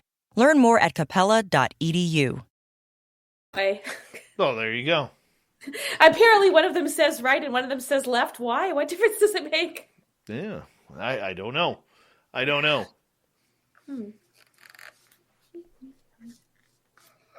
Whatever.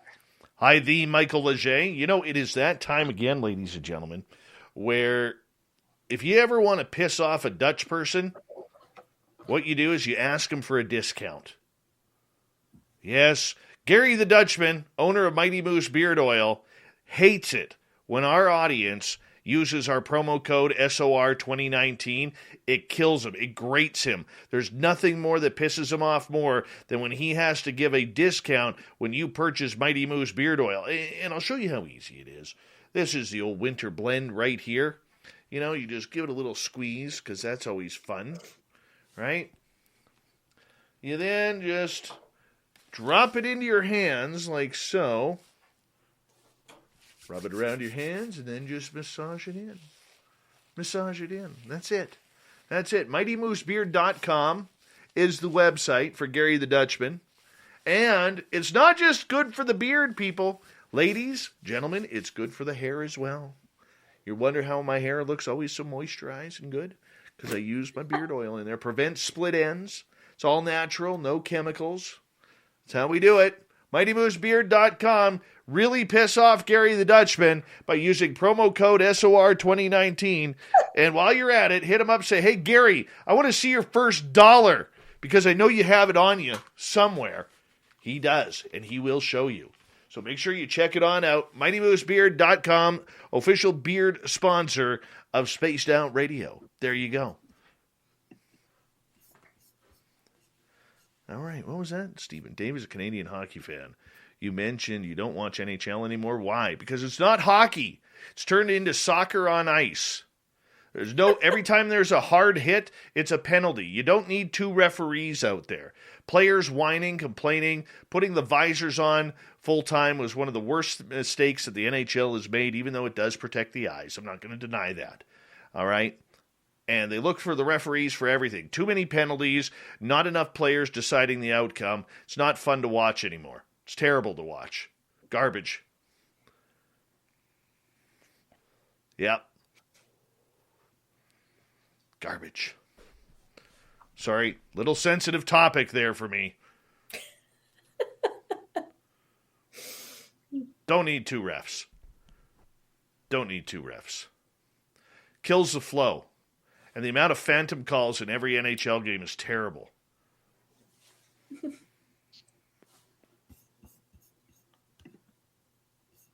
We have 20 seconds.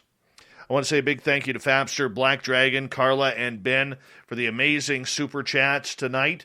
Really do appreciate the love and support of supporting what we do on a nightly basis on Spaced Out Radio. So thank you so much. Thank you to all our new subscribers. And don't forget to give us a thumbs up, thumbs down, thumbs sideways, whatever you feel we deserve. We are here 7 days a week for you. So here we go.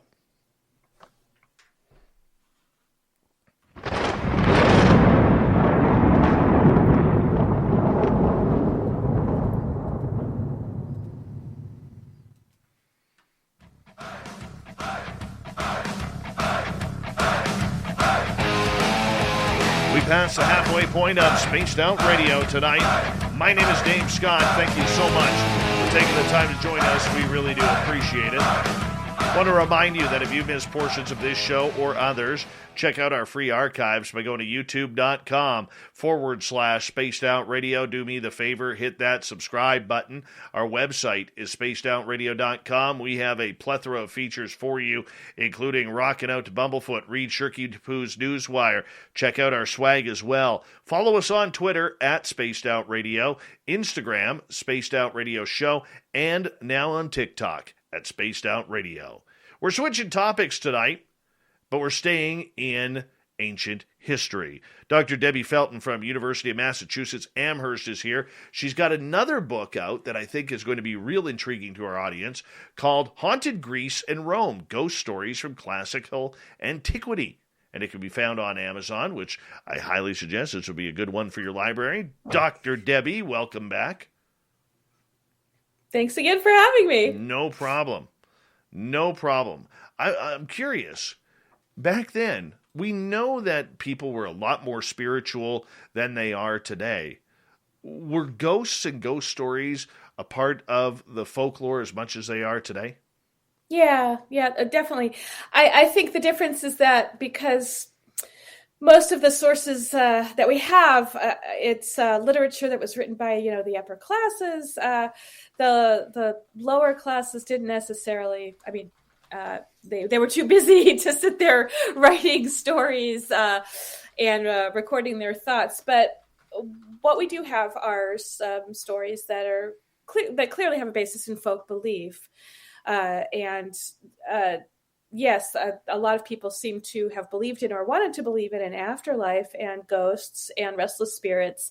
And a lot of those stories were told in order to reinforce proper behavior regarding the dead and make sure they're buried, properly according to ritual.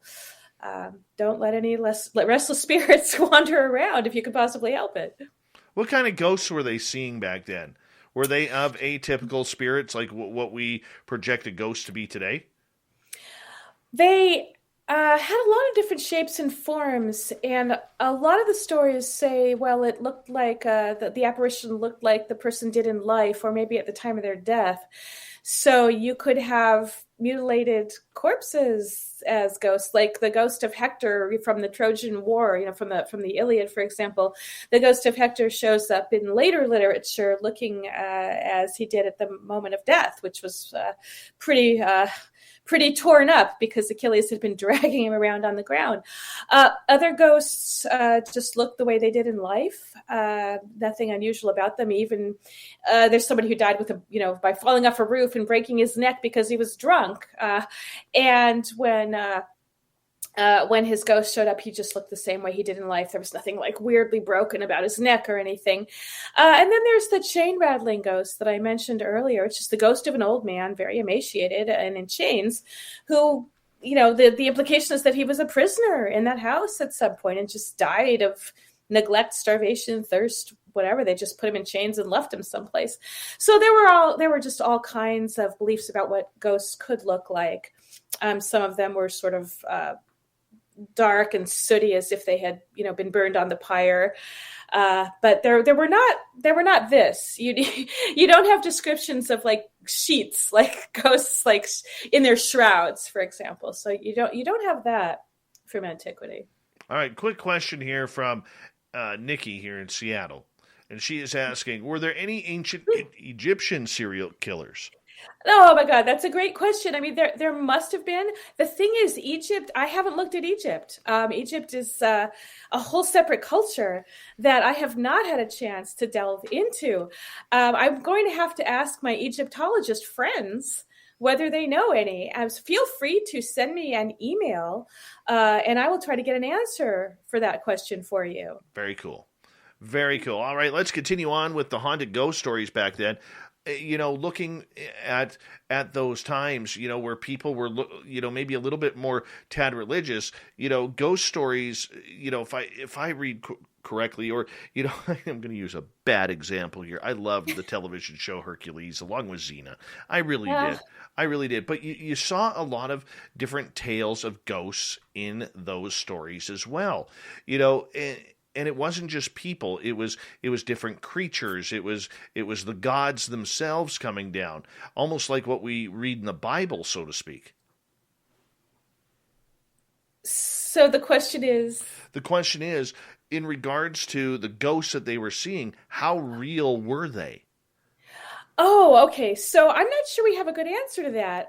It's sort of the same as now. Some of these stories were literary ghost stories. Some of them were reflections of folk belief.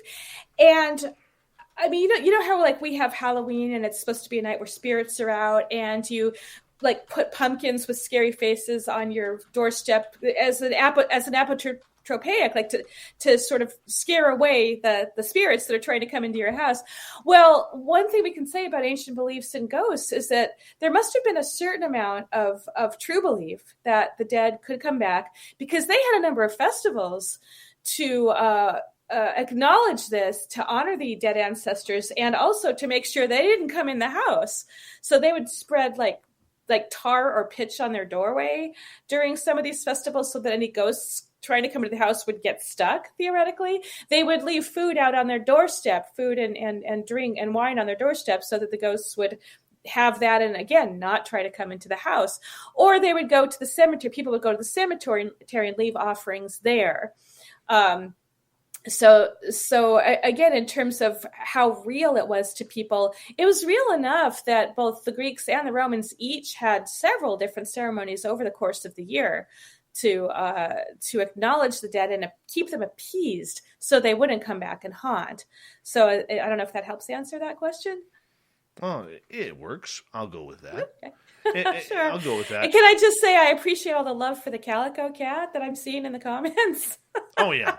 Oh, for sure. For sure. That's the black cat that I was hoping would make an appearance. So much more appropriate if the black cat comes along. True. But I think he's sleeping somewhere. He showed up at the beginning, right before we were on the air. That's right. So that kind of worked out for me, at least. My black one's sleeping upstairs as well. So, yeah. All right, let's move on. Haunted houses. Were there a lot of haunted houses back then?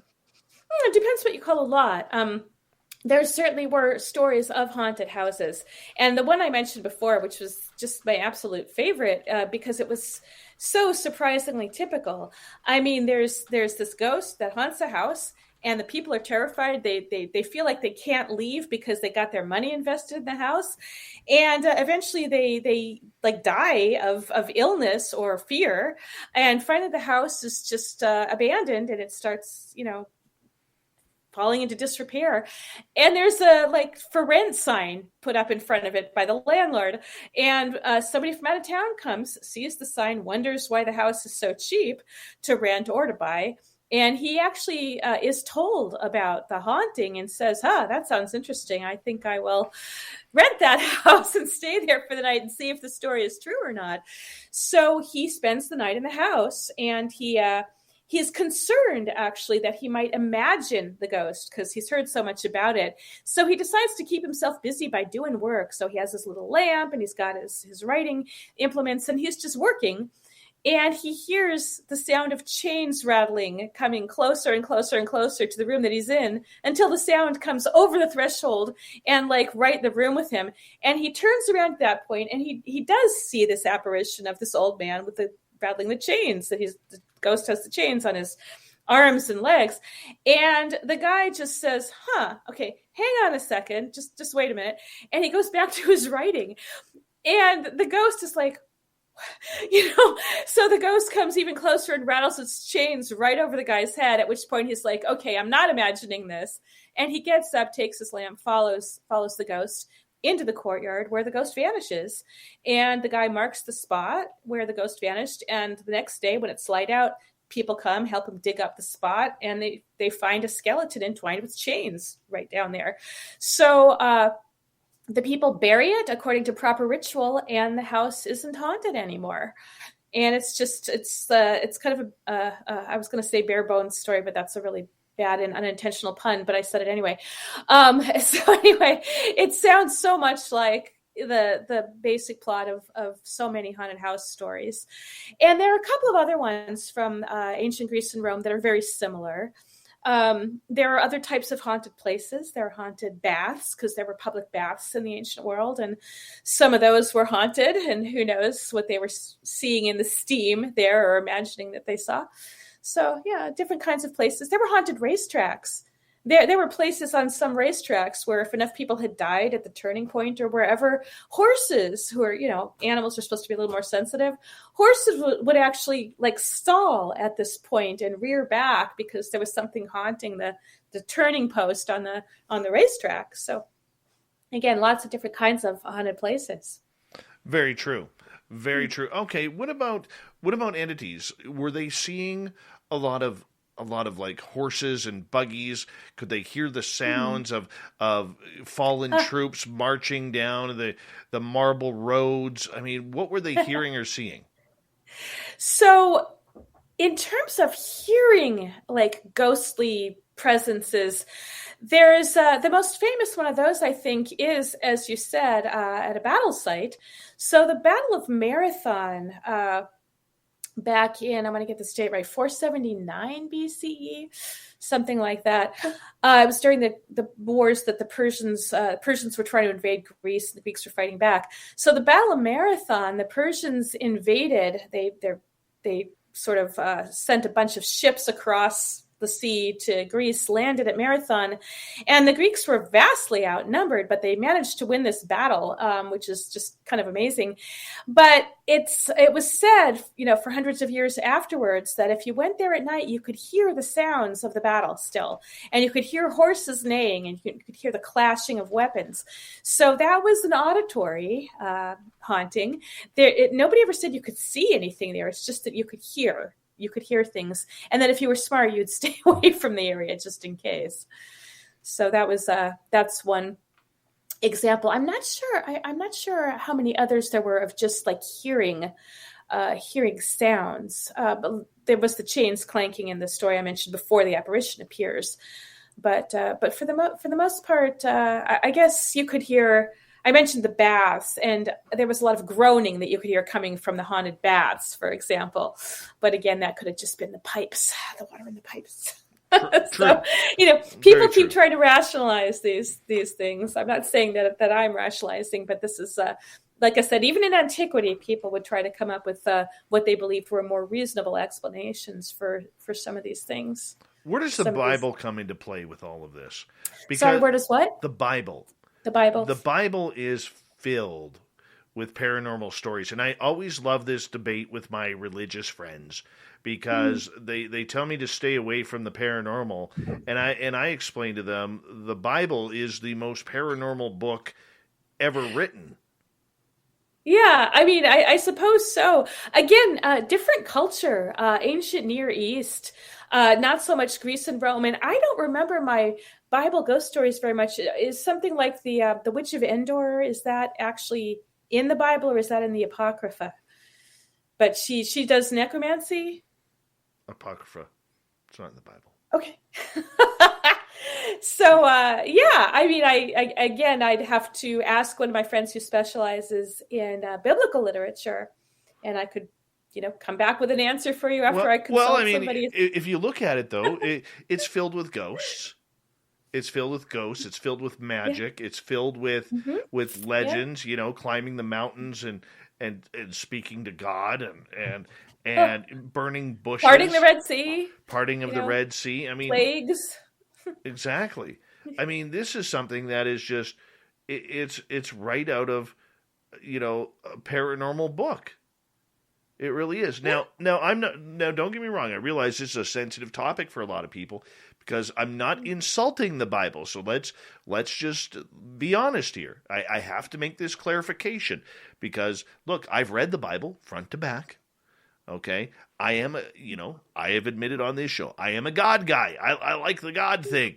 Okay, but I mean, on the flip side, I look at the Bible, and anybody who denies that it is a paranormal or isn't a paranormal book, I mean, you need a good shaking to reality. You really do. Well, there's been a lot of work done on Jesus as a magician, for example, and he even has basically the equivalent of a wand in some of the relief carvings, showing him raising the dead, or with the miracle of the loaves and fishes, for example. So there have been several books, I think mostly by the same guy, is it Robert Connor, talking about Jesus as a sort of a mage in the same sort of mold as some of the ones from ancient Greece, actually. So the wise men who went around performing miracles, because you had some of those in ancient Greece also. So there are a lot of comparisons made with Jesus and vice versa. And exorcisms, right? So Jesus performed exorcisms, and some of these magicians in ancient Greece were said to also do that. Like Apollonius, I think Apollonius of Tyana was the name of one of them. Very interesting. Very interesting indeed. So getting back to the whole, Greek and Roman times of hauntings, were they seeing a lot of religious deities coming down to talking to them and having those spiritual connections? That doesn't seem to have happened on a personal level. What you see more of, I think, in the ancient sources is like oracles, like these intermediaries, what we would call a medium in a seance, for example. That's a sort of a small-scale version. So a medium in a seance is a small-scale version of these sibyls and oracles in the ancient world, who would be the intermediaries between the gods and mortals. And so if you wanted to consult the god Apollo and ask him a question about should our little city state send out a colony, somewhere, and where should we send it, and who should the patron god be? You could make an inquiry of Apollo by sending an ambassador of sorts, or someone to inquire from the Pythia, the Delphic oracle, the priestess who was the mouthpiece of Apollo at Delphi, and she would go into a trance and allegedly, and commune with the god Apollo, allegedly, and come back with some sort of an answer that was usually ambiguous. The most famous one probably being when King Croesus of Lydia sent a messenger to the Delphic oracle to ask whether he should invade Persia. Okay. And the oracle came back with, if you invade Persia, you will destroy a great kingdom. And spoiler alert, he interpreted that as meaning that he would, in fact, destroy Persia, when what it meant was that Persia would destroy Lydia, which was also a great kingdom. So the oracles were known for being pretty ambiguous, and it was up to you to interpret them and to be sensible about how you interpreted them instead of being hubristic about it, or at least to come back and ask the right questions. All right. What about Plautus and his haunted house and his ability to, try and understand the paranormal? So Plautus was a comic playwright a couple of centuries BC.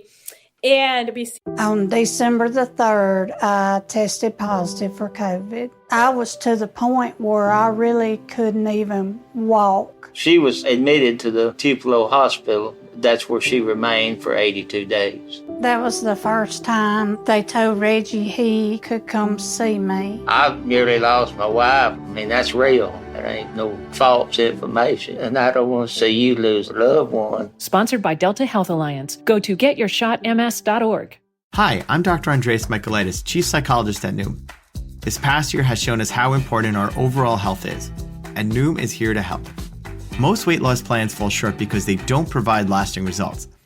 But at Noom, our psychology-driven approach is designed to help you change your relationship with food. Changing the way you eat starts with your mind, and Noom gives you the tools you need to succeed on your terms. Sign up now and lose the weight for good at Noom.com. That's Noom.com. I should say. And one of his plays is about a haunted house. And the title of that play is The Monsteralia, which basically means the little monster.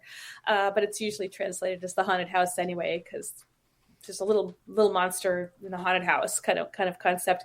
So it's a comic play, and the ghost story is told as part of a trick to try to keep the father away from the house, because his son is having a party with all of his friends and isn't supposed to be having a party. So the point is to keep the old man, the father, away from the house. So one of the servants makes up this story is, while you were away, old man, we found out that the house was haunted, so nobody can go in there right now. And here's what happened. The house is possessed by the spirit of a traveler who was killed in the house. He was supposed to be a guest in the house, and the host killed him for his money. And now he's threatening to kill anybody who comes in the house. So stay away.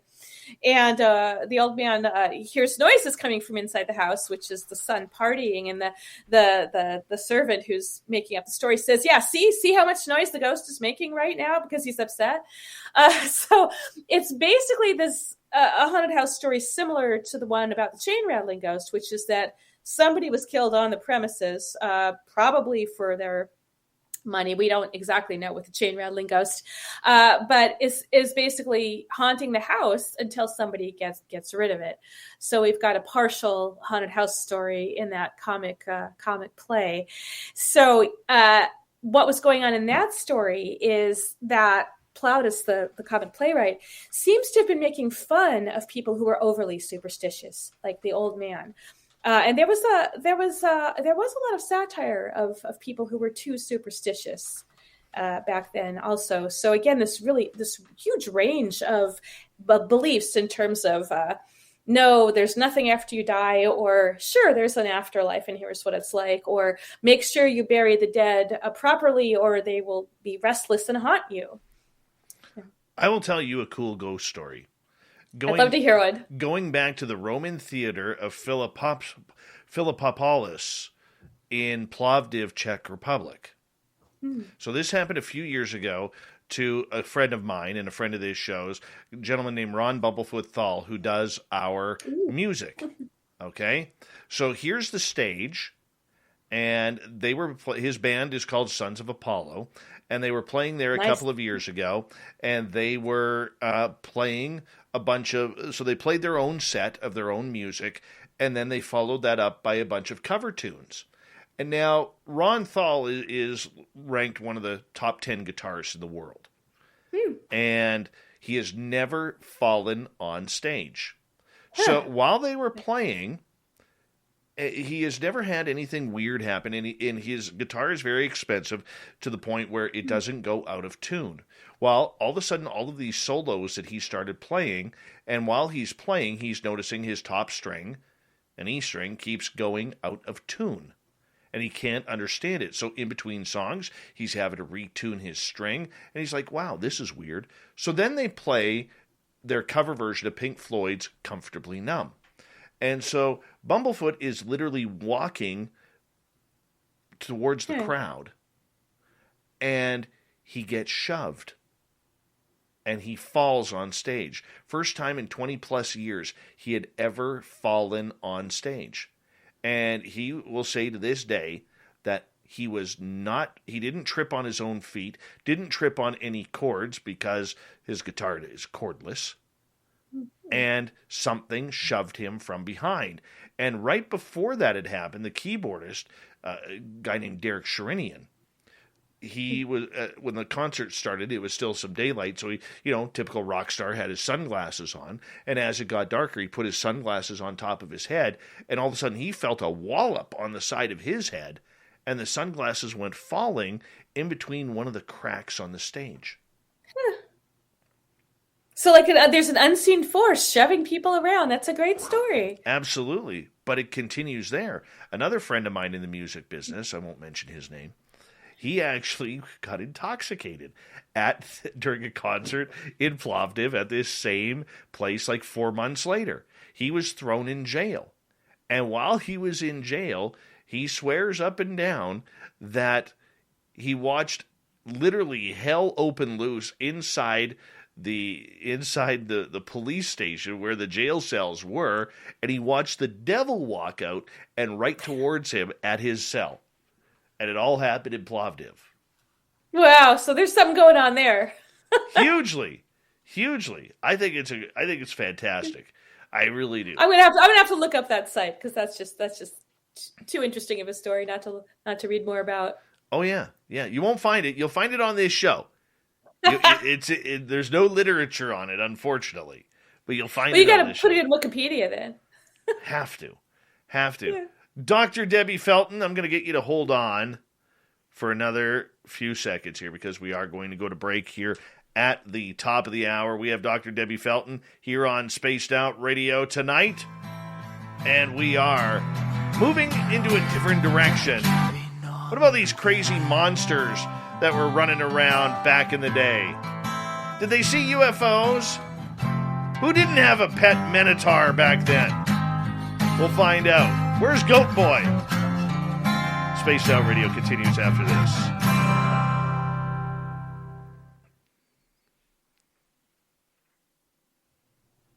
There's the black kitty. Yeah. Here, we'll zoom in on him a little bit. Look how cute he is. Oh, say hi. He's like, I'm getting out of here. He's like like, this. why are you in bed? Don't like this. I'm out. Oh, yeah. I know what it's like. I know what it's like. They're just all, the cats are weirded out that I'm up this late, I think. They're normally like sleeping on my head or something by this point. My cats are always like, oh, you're still awake? Okay. The only weird part about my cats, literally, is I will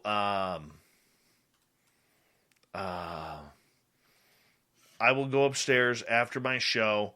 I'll go to crawl into bed, and I'll have 2 to 3 cats sleeping on my side of the bed.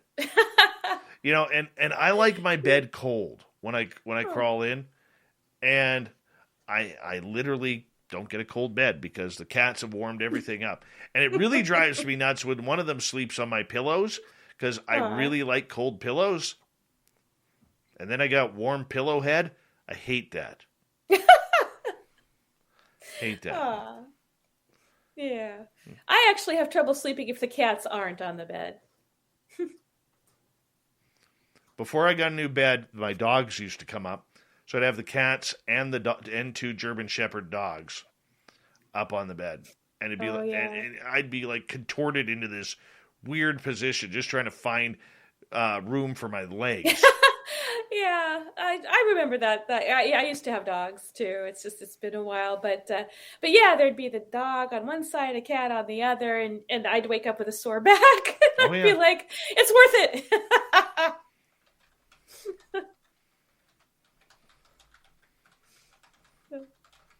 2 seconds here. Yeah, come here, kitty.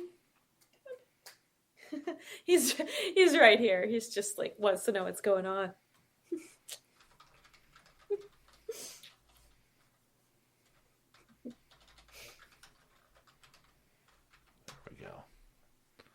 That's what I wanted right there. Okay. Now I'm almost ready. I am almost ready. And that goes there. All right. That's when I start my transfer into hour 3 here. Are you still having fun? Sure, why not? She's like, damn. You got some great stories. She's like, damn Canadians, shut up.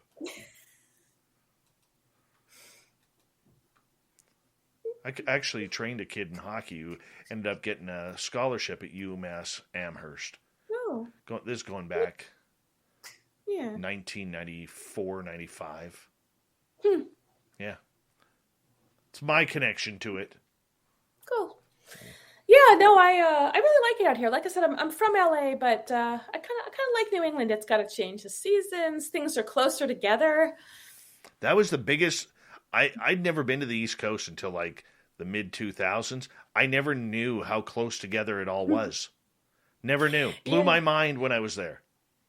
Well, I remember having a friend from England visit me in Los Angeles once, and she didn't realize how far apart things were. And she said, "Can we go to San Francisco for the day?"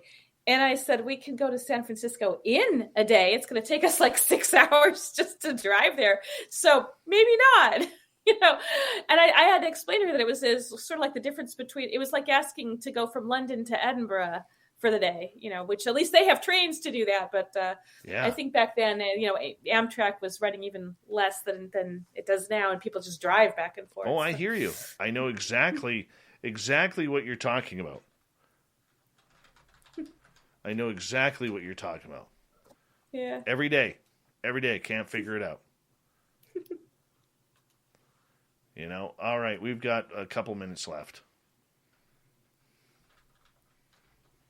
I'll see if I get the cat back. Wonderful. Yep, he's still here. Perfect. Hey. He can be here. Why not? We allow it. He sometimes likes to play with the solar system that I have right here, hanging from the ceiling. Now he's playing with a pen instead, though.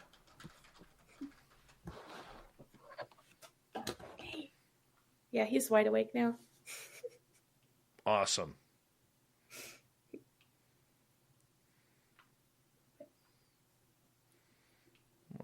He's staring at me. And he's about to unplug the computer, so I'm going to keep my eye on that. He's like playing with the power cord. That's all right. I got some battery power. There you go. All right. We've got just under a minute here.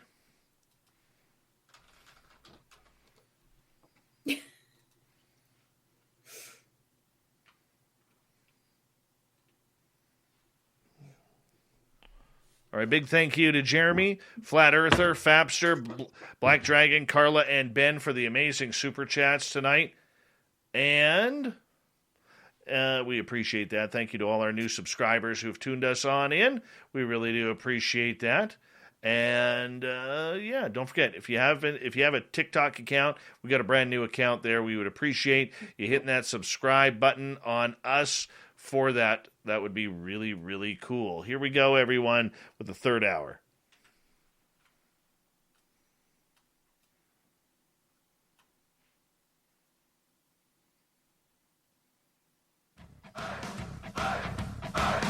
Would you like to connect with us? Head to spacedoutradio.com for all your latest show info.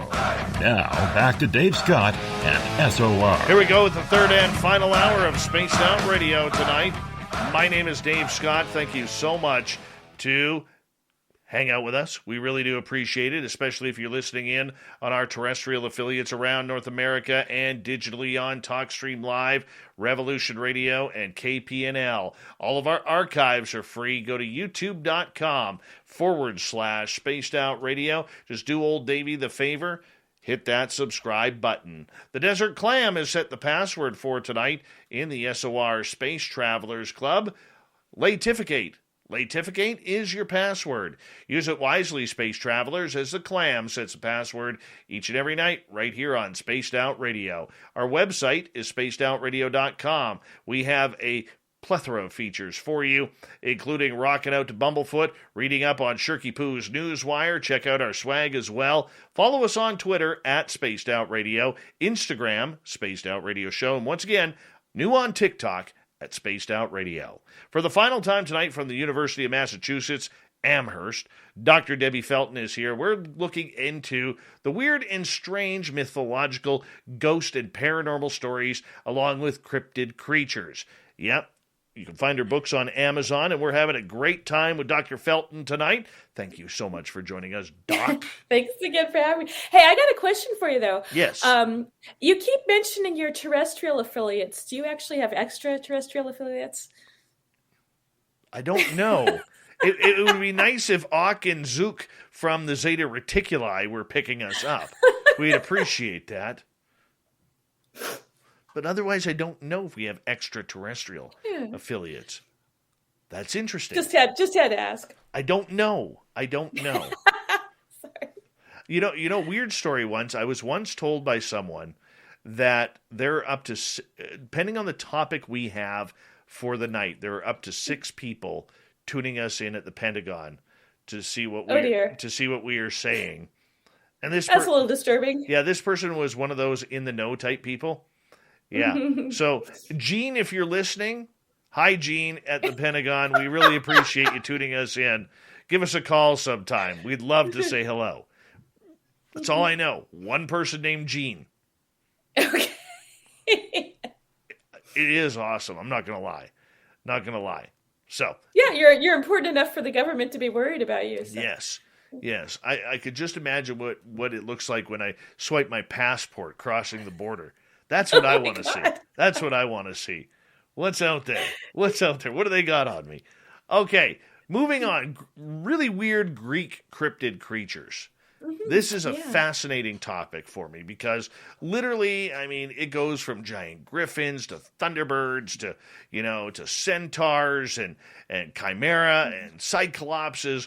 Were these real creatures that were actually living and breathing? Because realistically, for all we know, it's just a bunch of folklore.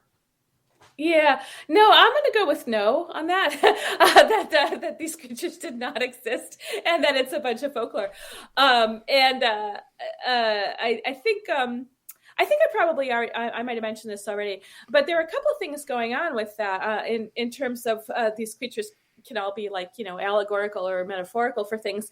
But before we even get into any of that, if you even want to, there were, back in antiquity, there were people who were rationalizing and saying, it does not make any sense for an animal to have part of a bird and part of a lion. It just couldn't possibly exist. So even back then, they were like, this is not natural. This is not something that's going to happen in nature. And then on the other side of that, we've got Adrienne Mayer with her theory about how a lot of these monsters might have been inspired by finds of dinosaur and ice age mammal fossils. For example, what was it? I think... Is it mammoths or mastodons? She was saying like they have a big temporal fenestra that, once in the skull, when you just see the skull of one of these things, it looks like there's a big hole in the middle, something like that. I think I've got the technical details mixed up, but she's got this book, The First Fossil Hunters, Paleontology in Greek and Roman Times. And she makes an argument that maybe some of these giant fossil finds influenced ideas about these creatures. But again, they represent so many things for the Greeks and Romans that it's hard to pin down just one reason why they came up with these monsters. And it's not like it was just the Greeks and Romans. I mean, you go over to Asia, they got all sorts of interesting, monsters over there too. Well, I appreciate that. I mean, I know it's easy to dismiss that these creatures did not exist, but they had to come from somewhere rather than just boring imagination. Well, let's see. Like, wouldn't you want to see half a deer and half a boy running around the forest? I'm not so sure about that. And then there's the whole, genetic aspects to how these things would reproduce, but I'm not even going to, go any farther with that. But I was going to say, so this is one of the big questions, obviously, about these mythological creatures, is what inspired these, what inspired people to come up with creatures that look like this, that have such hybrid parts, that have such weird powers, like some of them do breathe fire, or they've got multiple snake heads or whatever. So why? And monster theory, which I think a lot of that is attributed to Jeffrey Jerome Cohen, who literally wrote a book called Monster Theory, that started this whole much deeper investigation into why cultures come up with monsters in the first place. He talks about how monsters are culturally constructed, like what the anxieties and fears of a culture are at a certain time are reflected in their stories. So, for example, I'm going to go back to those 1950s monster movies, like Them with the gigantic ants, and that was just a period of time when, among other things, there was a lot of testing of nuclear bombs. For example, this was post-World War II. You'd already had the atomic bomb. There's a lot of bomb testing going on and fears of radiation, like what is it going to do to the environment? So you end up with all these giant, giant insects were a big thing. There were obviously other giant creatures and mutated creatures like Godzilla, another famous example. So you have these radiation-induced monsters, for example, and there are other things like Invasion of the Body Snatchers with the pod people, and that's communism, fears of communist takeovers. So depending on the era, the kinds of monsters that a culture comes up with may be reflecting certain fears. And I think I had mentioned earlier, tell me if I'm droning on too much about this. No, you're doing great. But a lot a lot of those monsters in the earlier stories in Greece were really just these chaos monsters representing the savagery of the natural world that had to be tamed by mankind. Well, yeah, I'm going to say mankind, not humankind, because back then that's pretty much how they thought about it. That men had to tame nature, and the other reason I just corrected myself is because these monsters were often female or intentionally produced by females to fight against the males. So there's this whole like male-female conflict going on too, like under the surface there is sort of a subtext, I guess.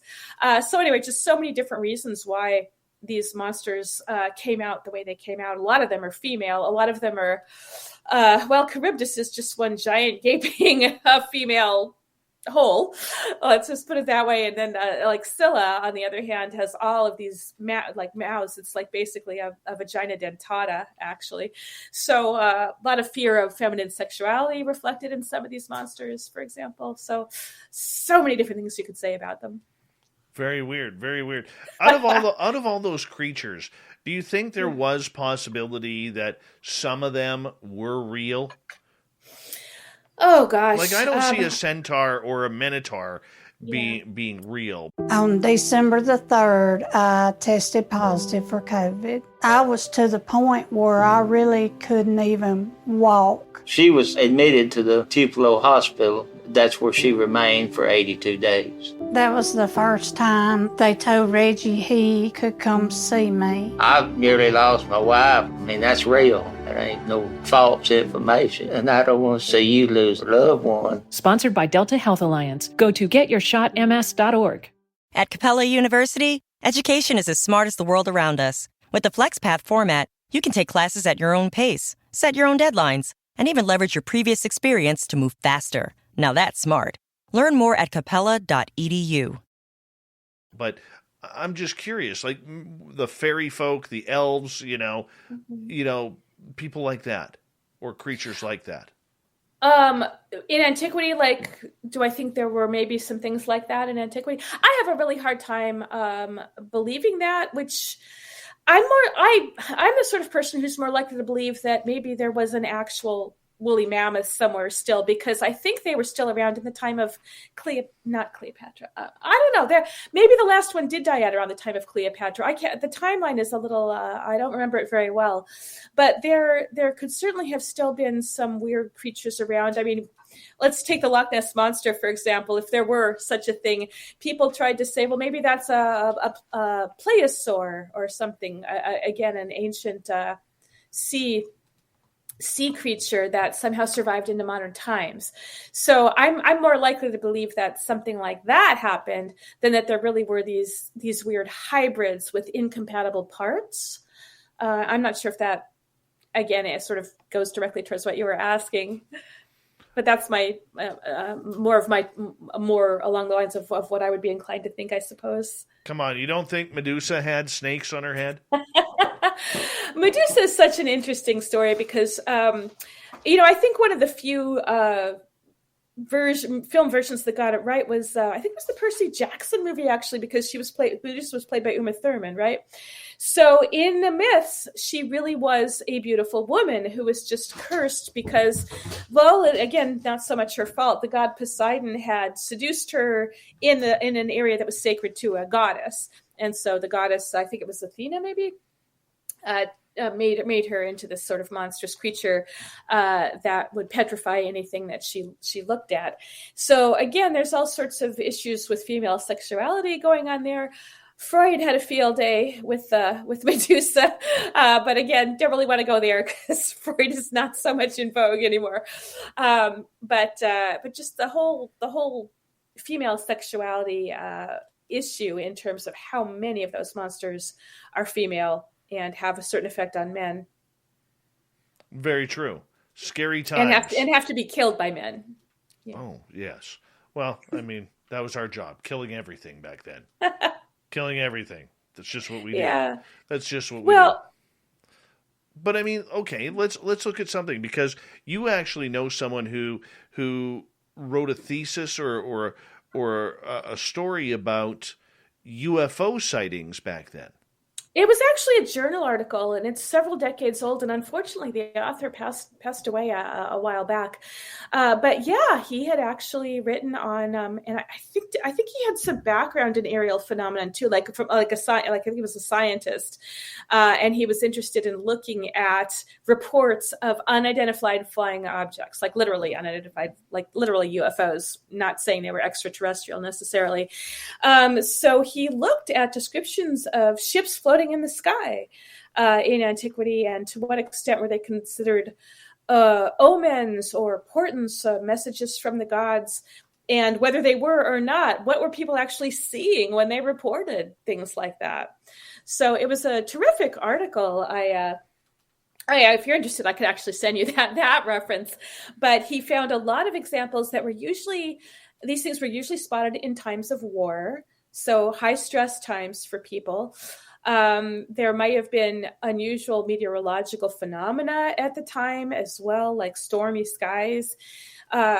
So just he found way more examples than I would have expected, though, of like ships being spotted in the sky, or people flying in the sky, like winged people flying in the sky. So just fascinating stuff. But if I'm wrong, I don't think I'm wrong on this, but I recall reading somewhere that back in the like 13, 14, 15, 1600s, when traveling by boat and trying to find new lands was all the rage, that people who actually saw UFOs were actually seeing giant, wooden structured ships, with oars moving through the sky. And, it had nothing to do with these discs or black triangles or boomerangs or cigar shapes or whatever. Right. It was all shapes that they would already be familiar with. Why do you think that is? Well, that's an interesting question too, isn't it? I mean, because it was the same in antiquity. It's not like they were seeing, saucer-shaped UFOs, or again the boomerang shapes, or say Borg cubes. But you haven't watched Star Trek, so you don't know what I'm talking about. So sorry, I just had to.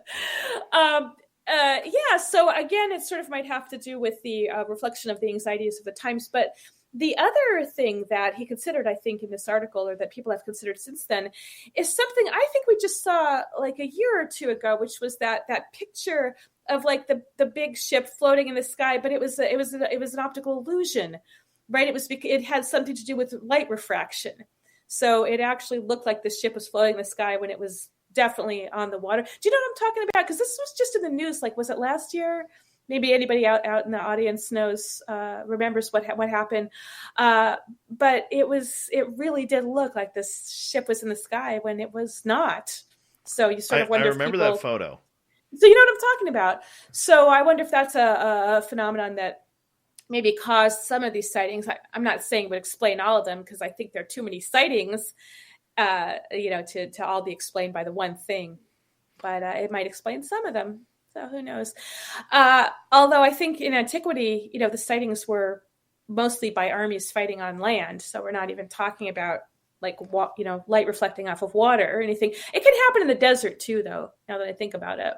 Could it be that a lot of these gods that the Greeks and the Romans were praying to could have been these UFOs being seen in the sky? Or aliens from another planet? Well, let's just say Star Trek's been there, done that. I'm an alien guy. I'm pro-alien. Yeah, and why not? I mean, it's a big universe. So there's no way to know. I mean, it's certainly possible. I'm not going to say it's not possible. And I am going to point to the Star Trek episode, original Star Trek, where the god Apollo was, in fact, a visitor from another planet. And all the Greek gods were, but they faded away when people stopped believing in them. And Apollo just kind of hung on in the hope that maybe someone would start believing again. And it turned out their powers were all from machines and things like that. It was all rationalized. Could it be that far-fetched, though, that the gods that the Greeks and the Romans thought of and prayed to as deities, how far-fetched is that idea that it may have been extraterrestrial of some sort? Yeah, I don't know that it is far-fetched. I mean, there have been a lot of different versions of that kind of idea. If you look at something like 2001: A Space Odyssey with those monoliths, I mean, part of what was going on there is the early man, or pre-early man, seemed to be inspired by the monolith to develop further and start using bones as weapons. So that's an alien interference of a sort also. And then when they find the monolith on the moon, it inspires them to go to Jupiter, where the signal was sent to. So the idea of alien interference in human development it's not uncommon, I guess. Okay, I'm not sure you'll know the answer to this, but I'm going to ask it anyways. Okay. Were there ever any recordings of crop circles back in the ancient times? Well, it's an interesting question, because my first impulse was to say, well, they don't exactly have aerial views, but that's not entirely true, because you could go up on a mountain and maybe, obviously you could look down on a valley from a mountain, but I don't offhand know of any. And then even if you couldn't see them, that doesn't mean people weren't making them. And you've got those figures in England, right? In the UK, you've got all those like sort of giants. By the way, on video, I'm just going to cut you off right there. On video, as you were talking about this, I don't know if our audience members saw it on YouTube or Twitch, but there was an actual white orb that just went right across your chest to the left.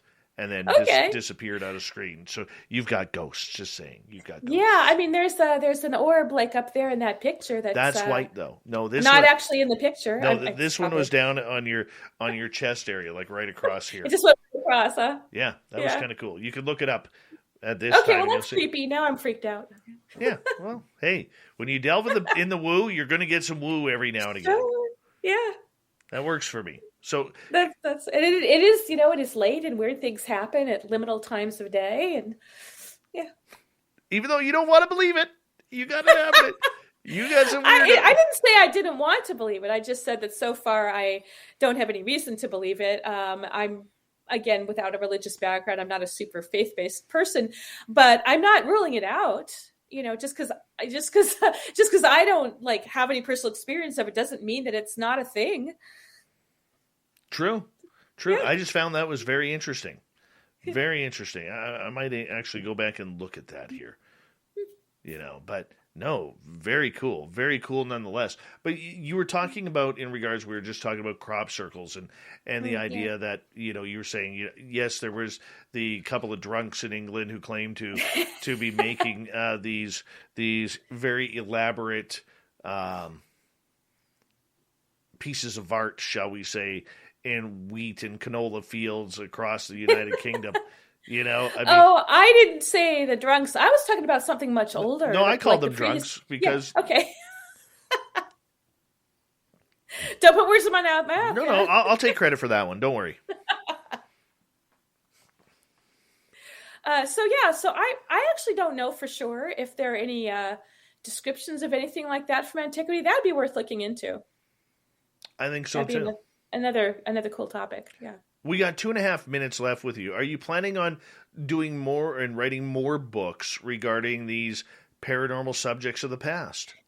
Well, my next major project is going to be on revenants in the ancient world, The Walking Dead. It's a little late, I can't call it The Walking Dead because the whole graphic novel and TV series kind of ruined that title. So I'm going to have to call them revenants. But there are a bunch of Walking Dead in ancient literature. And I've started looking into it, and it looks like they tend to show up at times of civil unrest. So part of the message in these stories seems to be, well, this is The Walking Dead is very unnatural. It shouldn't be that way. And is that a reflection of the civil unrest? Like, we shouldn't be at war with each other because that's unnatural. So that's, the research is in its really preliminary stages. But there are a lot of really interesting revenant stories out there, including one of just a girl who comes back to have sex with a guest in her parents' house because she died unmarried, and she missed out. So Wow. they don't all relate to civil Ghost unrest. sex. Ghost sex. Yeah. We just had that topic last night. I'm still blushing from it. You got it in antiquity too. Like I said, they did it first. So Well, you know what? I'm still blushing over the topic last night. We got a minute to go. Do me a favor. Tell our audience about your books and where they can find more information on them and you. Oh, okay. Well, I guess the first thing I should say is I'm not in this for the money because, hey, these are all academic presses, even if they are general audience books. So it's not like I make any money off of them. I'm sure there are used copies floating around. There are library copies. But if you are interested, they are all available on Amazon. So the Serial Killers book, Monsters and Monarchs, The Haunted Greece and Rome, they're all on Amazon. And they're all in paperback. And they're easy to find. And I mean, they're Amazon, Barnes and Noble, online. They're just, you can easily get them online. They're not like, some esoteric press that's hard to get or something. It's just University of Texas Press. And like I said, online is easy if anyone's interested. Awesome. Dr. Debbie Felton, I got to tell you, I had so much fun chatting with you tonight. I hope we did you justice, for your brilliancy and my idiotic Canadian humor. I really appreciate that, but you were amazing tonight. Thank you so much. I hope you can tell that I had a lot of fun, and it was also fun to be able to mock you about not ever having watched Star Trek, because I still can't freaking believe it. True. But anyway. When you write your next book, as we got to get going here, please let us know. I would love to bring you back on. Oh, sure. Thanks again for having me. It's been a lot of fun. Thank you. I appreciate your audience, too, and their love of cats, except for the few that don't like cats. Coming up next, filling in for an ailing John Hudson, Nicole Sackage is here with the unbiased UFO report. We'll be back with Spaced Out Radio after this. Great job. That was so much fun. Thanks again for having me. That really was fun. So, do you have an email where our audience can contact you? Yeah, it's just my last name, Felton at umass.edu. Is there someplace I can type it in? Maybe I'm doing it right now. Okay. Felton at umass.edu. Yeah. There, I typed it in. I think I got it in. A lot of fun with you tonight. Thank you so much for staying up late. I really appreciate it. Oh, sure. No, thanks for having me. It's always fun to talk about this stuff, because a lot of people just don't know that, ancient Greece and Rome had anything like this. So. All right. Well, you take care. You go enjoy the rest of your weekend. Thanks. Some of us are going to continue on the radio here for a little bit. Wow. Okay. Well, thanks again so much for having me. I really did have a good time. Thank you. We'll talk soon. Bye. Bye-bye. Okay. Bye-bye. Bye-bye. Let's be honest. How awesome was she? How awesome was she? She was awesome. I love her. Hi, Nicole Sackage, the cook.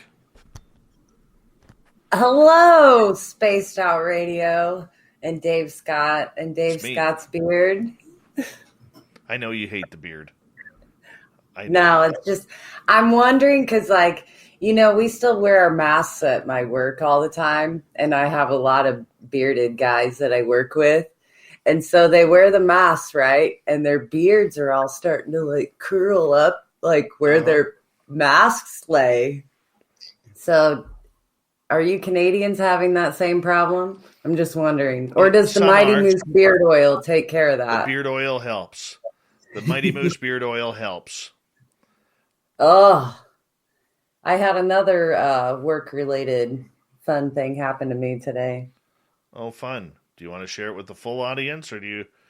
Well, you know I wear these glasses when I'm asleep because they don't have any sides on them. I don't even know how they stay on your nose. Right. Well, because I have this great long nose, But anyway, so I was at work this morning and I was cleaning stuff like I always do. And I was hooking up this new vat of floor cleaner to this tube system we have. And I sat this thing down and one droplet shot up in the air and right into my eye. Oh, no. I know. So I did the whole flush my eyes stuff. And I was fine kind of all day long. But I told you I fell asleep. And as soon as I woke up, it's just terrible. So I apologize if I look like I'm crying. It's not right. Because ufology is terrible this week. Well, you know what? I thank you for filling in for the ailing John Hudson.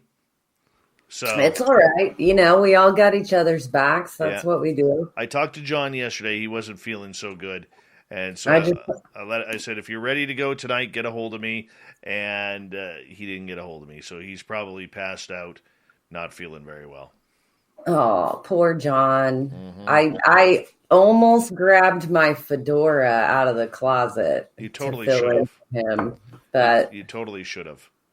If my eyesight would be better, I would dig into my 12-foot long closet that doesn't have a light. But I hear you. We've got about 2 minutes here.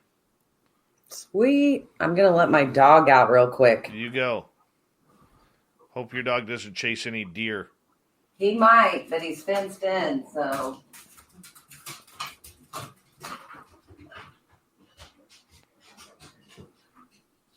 You will notice in Nicole's picture, or that frame right above, you will notice the Spaced Out Radio stickers and the piece of coaxial cable autographed by Cable Guy Matt, because you cannot buy these in stores. There you go. Nicole's pointing at it right now. There's her autographed piece of coaxial cable right there. Cable Guy Matt, when you showed him that, he almost went crazy. He was so excited. It's right up here with all my son's artwork and other memorabilia.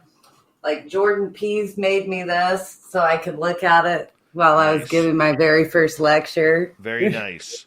Love Jordan Pease. I do too. He's awesome sauce. All right, a big thank you tonight to Jeremy, Flat Earther, Fapster, Black Dragon, Carla, and Ben for the amazing super chats. Really do appreciate the love and support. It's a great way to support what we do on a nightly basis. I want to say a big thank you to everybody who hit that subscribe button and rang that bell and is following us on social media. And, of course, to all the veterans out there, we absolutely love you. You always have a safe home here on Spaced Out Radio and our chats. Here we go.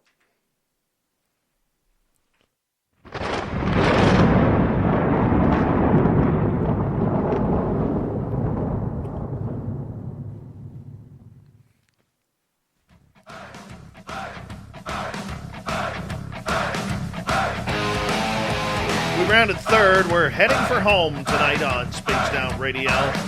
My name is Dave Scott. Thank you so much for taking the time to join us. Really do appreciate it. Want to remind you that if you missed most of this show or others, check out our free archives. Go to youtube.com/Spaced Out Radio.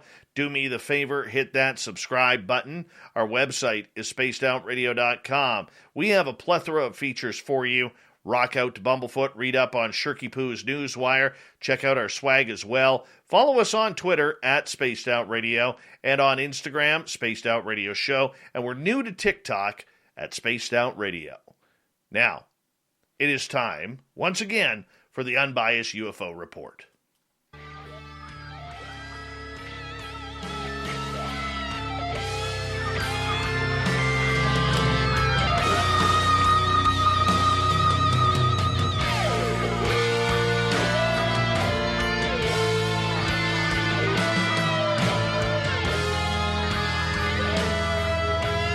I love that song. Love it.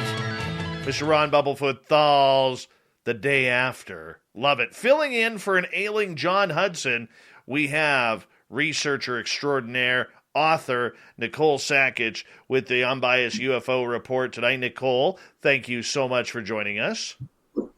My pleasure. I'm so sorry, Mr. On December the 3rd, I tested positive for COVID. I was to the point where I really couldn't even walk. She was admitted to the Tupelo Hospital. That's where she remained for 82 days. That was the first time they told Reggie he could come see me. I nearly lost my wife. I mean, that's real. There ain't no false information. And I don't want to see you lose a loved one. Sponsored by Delta Health Alliance. Go to getyourshotms.org.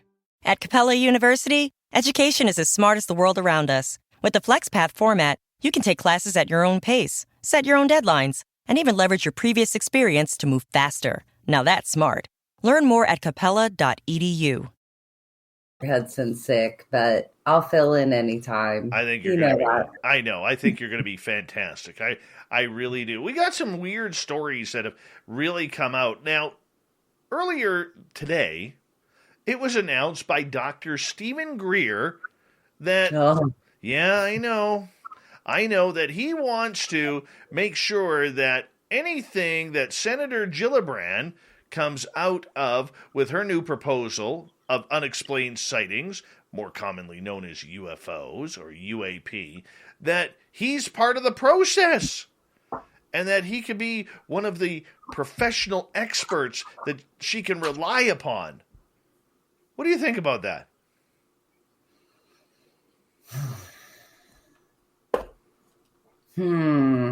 This is the first I'm hearing of this, actually. So I'm not going to make any snap wild like, oh, Greer. Blah. I'm going to fall back on the Wilson document, Greer. Like, there was truth in that. He was talking about these things a decade, 2 decades before we were. He has sources. He does kind of know how to play this ego game with these political government egos. So I say go for it. Send in Greer, but he can't be the only one. Sorry, he can't be the only one. If we're sending in representatives, sure, Greer, but, I nominate Grant. Even though he's Canadian, I nominate Grant to go in too. And Linda, throw in Linda. All right. Well, this is what's said here. Senator Gillibrand and this committee need the authoritative and truthful information they will get from Dr. Greer. Please tell Senator Gillibrand that Dr. Greer is the world's expert on UFOs and extraterrestrial intelligence. Let her know that he has been briefed, or that he has briefed world leaders, a sitting CIA director, head of intelligence to the Joint Chiefs of Staff, and other notables. Yeah, that's kind of what I meant. Everybody throws around, oh, Greer has this giant ego. And, I think a giant ego is needed to build what he's built and to go toe-to-toe with people like he has gone. These government people have giant egos too, especially when you're talking about, military people. So you can't have a Minnie Mouse type person go up against these people. You need a big ego to go back. So very true. Very true. Yeah. Oh, okay, let's move on to topics here, because recently Lou Elizondo, who's been ominously silent recently, posted a photograph on his Twitter account posing with Chris Mellon in front of the congressional buildings in Washington, D.C. And basically, being all secluded, basically, what are we doing here? Who knows what we're doing here? Why would we be here? What's our purpose of being here? It was a now selfie. It wasn't from a few years ago. No, it was a brand new selfie where apparently they have been meeting with people regarding this topic. Lou Elizondo gets a lot of grief because he says a lot without saying a lot. And when he tries to say something, he hides behind his NDAs, his non-disclosure agreements that he has. Do you think that he is right in the middle of all of these talks as the leading expert regarding the UAP phenomena, or do you think he's just sitting in to these talks to listen to what's going on because he has the pull and the ability to do so? I hope it's a little bit of both, he's obviously a champion in our community right now, whether you agree with everything that's going on with him or his background or whatever. But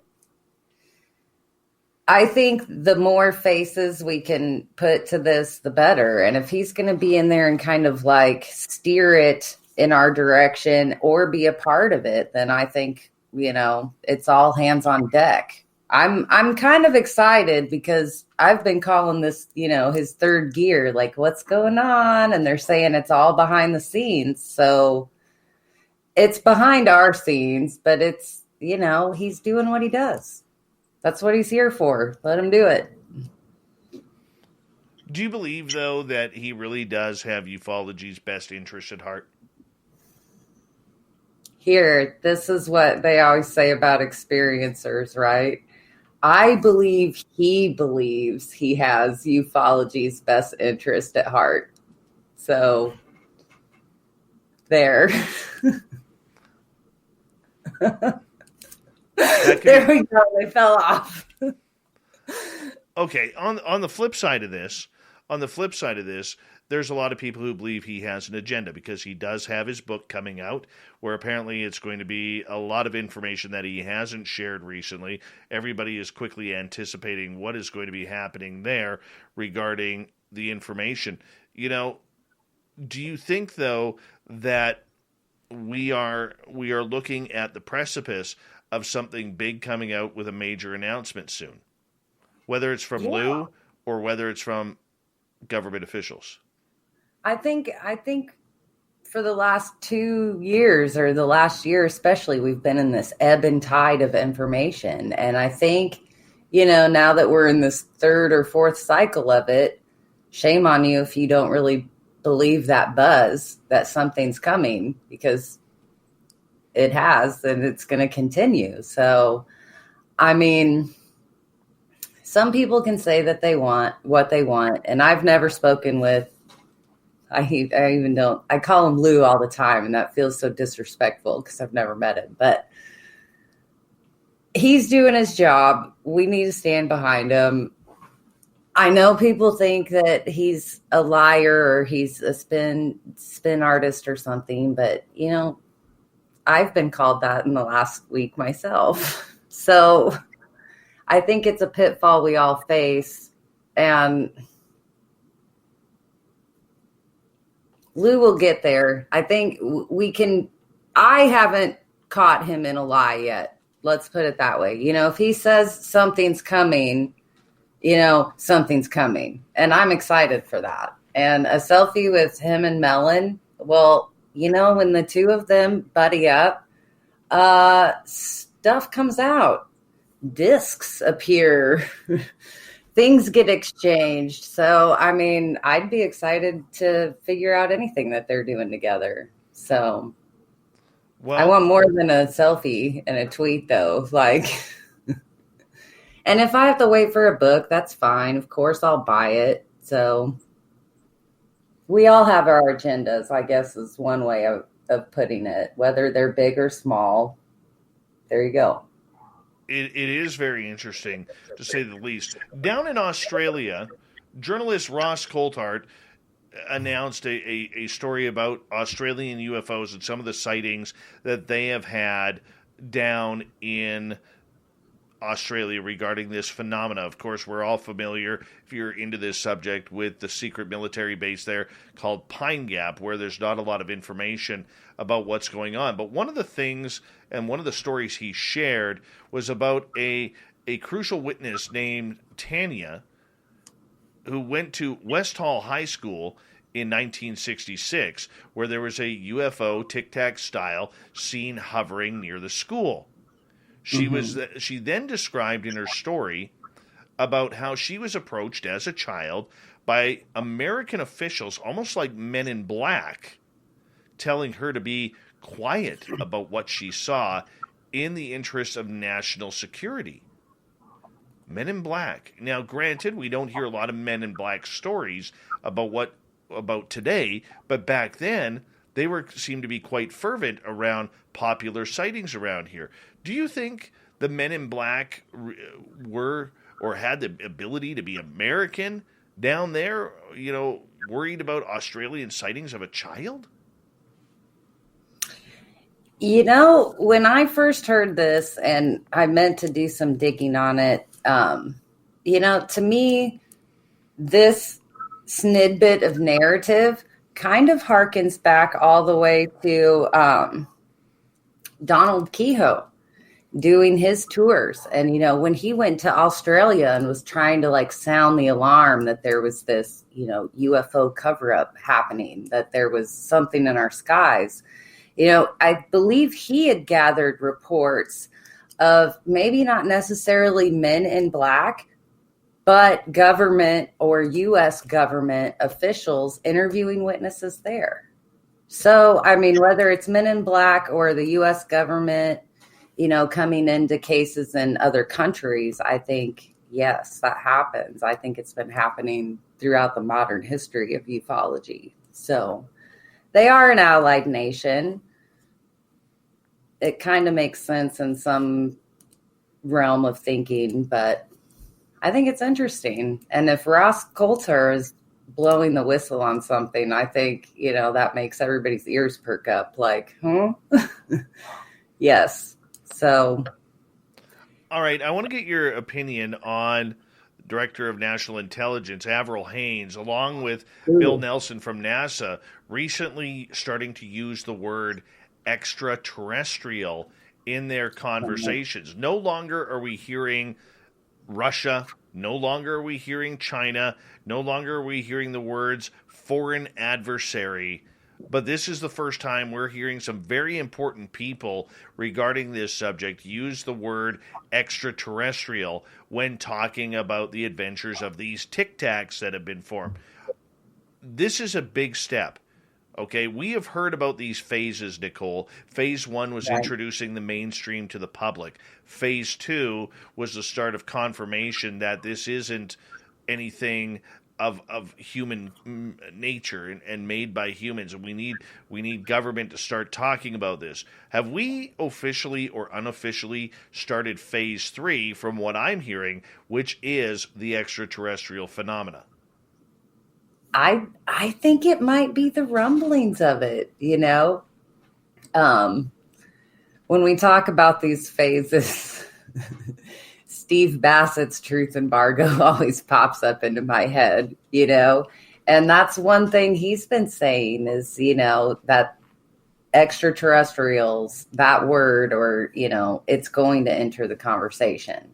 And I don't know his timeline on things. I know he might throw one out, but, you know, I might chalk this one over to Mr. Bassett there for saying it's going to happen. And here we're seeing it in fruition. And I think there's a lot of us in the community that are maybe going, woohoo, you know, she said it, it's about time, you know, and there's others that are going, it's still not enough, or others going, well, she should have said ultra terrestrials, and some going, at least she didn't call them aliens. So it's hard to tell right now.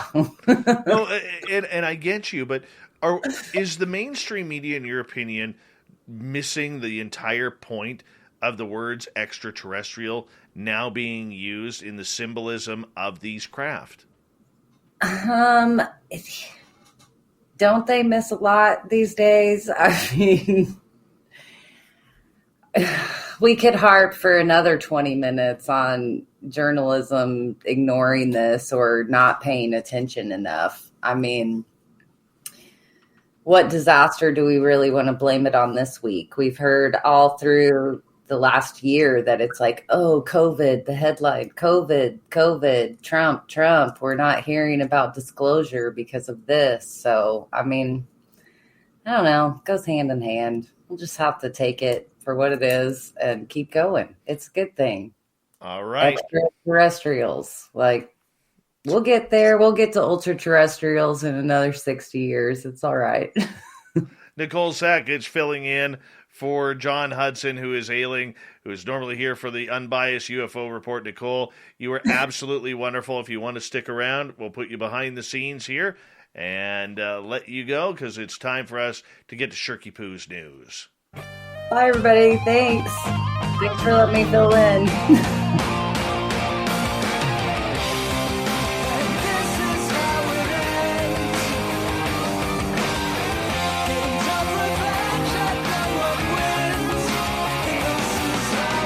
The news is always changing, which is why we turn to Shirky Boo's news here on the show. We're going to go down to Brazil right off the bat, where a very handsome model in Brazil has married 9 women in what he has called a celebration of free love and a protest against monogamy. Brazilian model Arturo Oyurso was already married to blogger Luana Kazaki, but then they wanted to formalize their marriage with a collective wedding.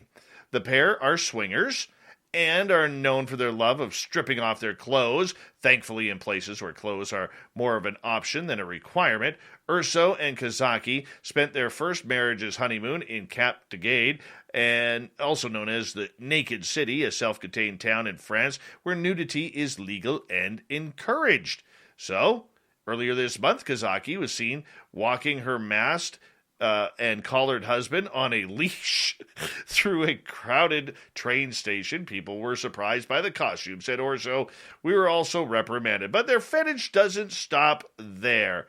No, the husband and wife, number one, are also known on OnlyFans, sharing their tips about a better sex life.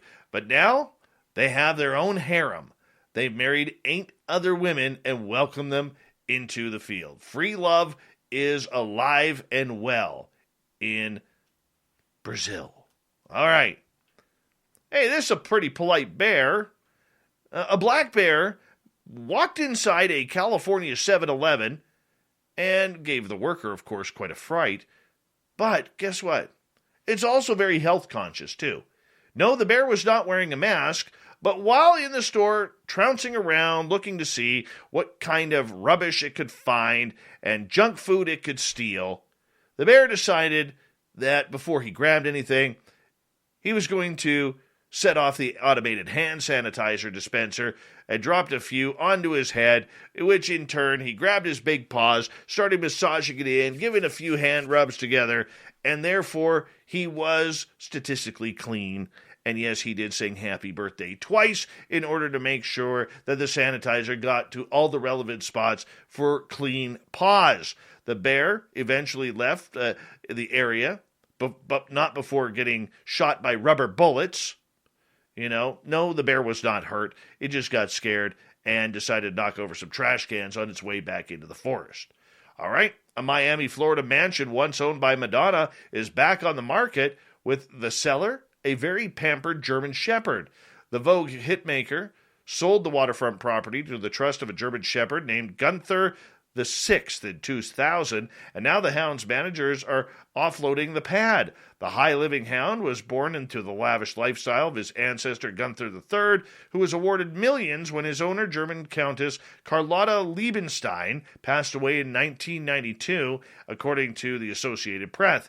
Gunther VI's trust is worth nearly $500 million. The 1.2-acre waterfront property is now in the market with an asking price of $31.75 million, way above the $7.5 million the pop star asked for the place 21 years ago. Wow. Okay. See what else we got here. Have you seen that episode of The Simpsons where Homer gets banned from a seafood buffet for eating too much?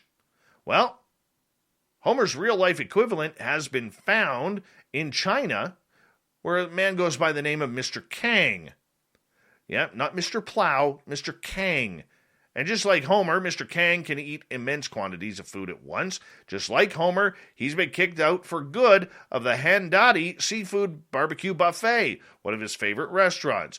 Kang calls the treatment he received discriminatory. After all, he hasn't exactly done anything wrong. I can eat a lot. Is that my fault, he says? However, Kang did mention how much food he ate, and the amounts of food are pretty disgusting. On one visit, he consumed 3 pounds of pork tauters. While binging on that, he ate nearly 9 pounds of shrimp. However, the man claims he didn't waste any of the food. In his own words, he ate all of it. I think we got time for one more here, quickly. All right. Recent intense storms in Egypt have caused a deadly plague of scorpions hanging around. The heavy rains, dust storms, and snow in Aswan have led thousands of scorpions on the move. So far, they've killed 3 people, injuring about 500 more with their stingers. That's your Shirky Poo news for the day. Thank you to Nicole Sackage for sitting in on the Unbiased UFO Report, and to Dr. Debbie Felton talking to us about ancient serial killers and hauntings. We got Mr. Ron Bumblefoot Thaw rocking in the background with Little Brother is Watching. Bumblefoot is the official music of Spaced Out Radio, rocking us in and out of every single show. Get your horns up for the guitar god himself. Special thanks to everybody listening in at home, at work, in your cars, wherever you may be. Thank you to everyone hanging out with us tonight on YouTube, Twitch, LGAB, Revolution Radio, Spreaker, Facebook, the Space Travelers Club, and on Twitter at hashtag Spaced Out Radio. I know you're out there somewhere. Remember, this show is copyright by Spaced Out Radio and SOR Media Ventures Limited. Thank you so much for choosing to share your evening with us, because together, my friends, Nicole, we're watching. We own the night. Mr. Bumblefoot, we need a favor. We need you to take us home.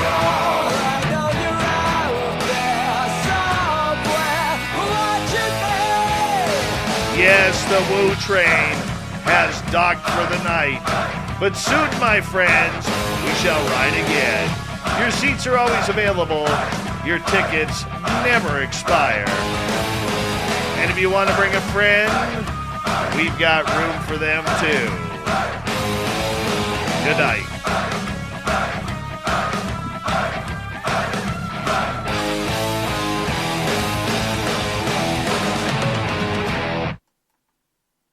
On December the 3rd, I tested positive for COVID. I was to the point where I really couldn't even walk. She was admitted to the Tupelo Hospital. That's where she remained for 82 days. That was the first time they told Reggie he could come see me. I nearly lost my wife. I mean, that's real. There ain't no false information. And I don't want to see you lose a loved one. Sponsored by Delta Health Alliance. Go to getyourshotms.org.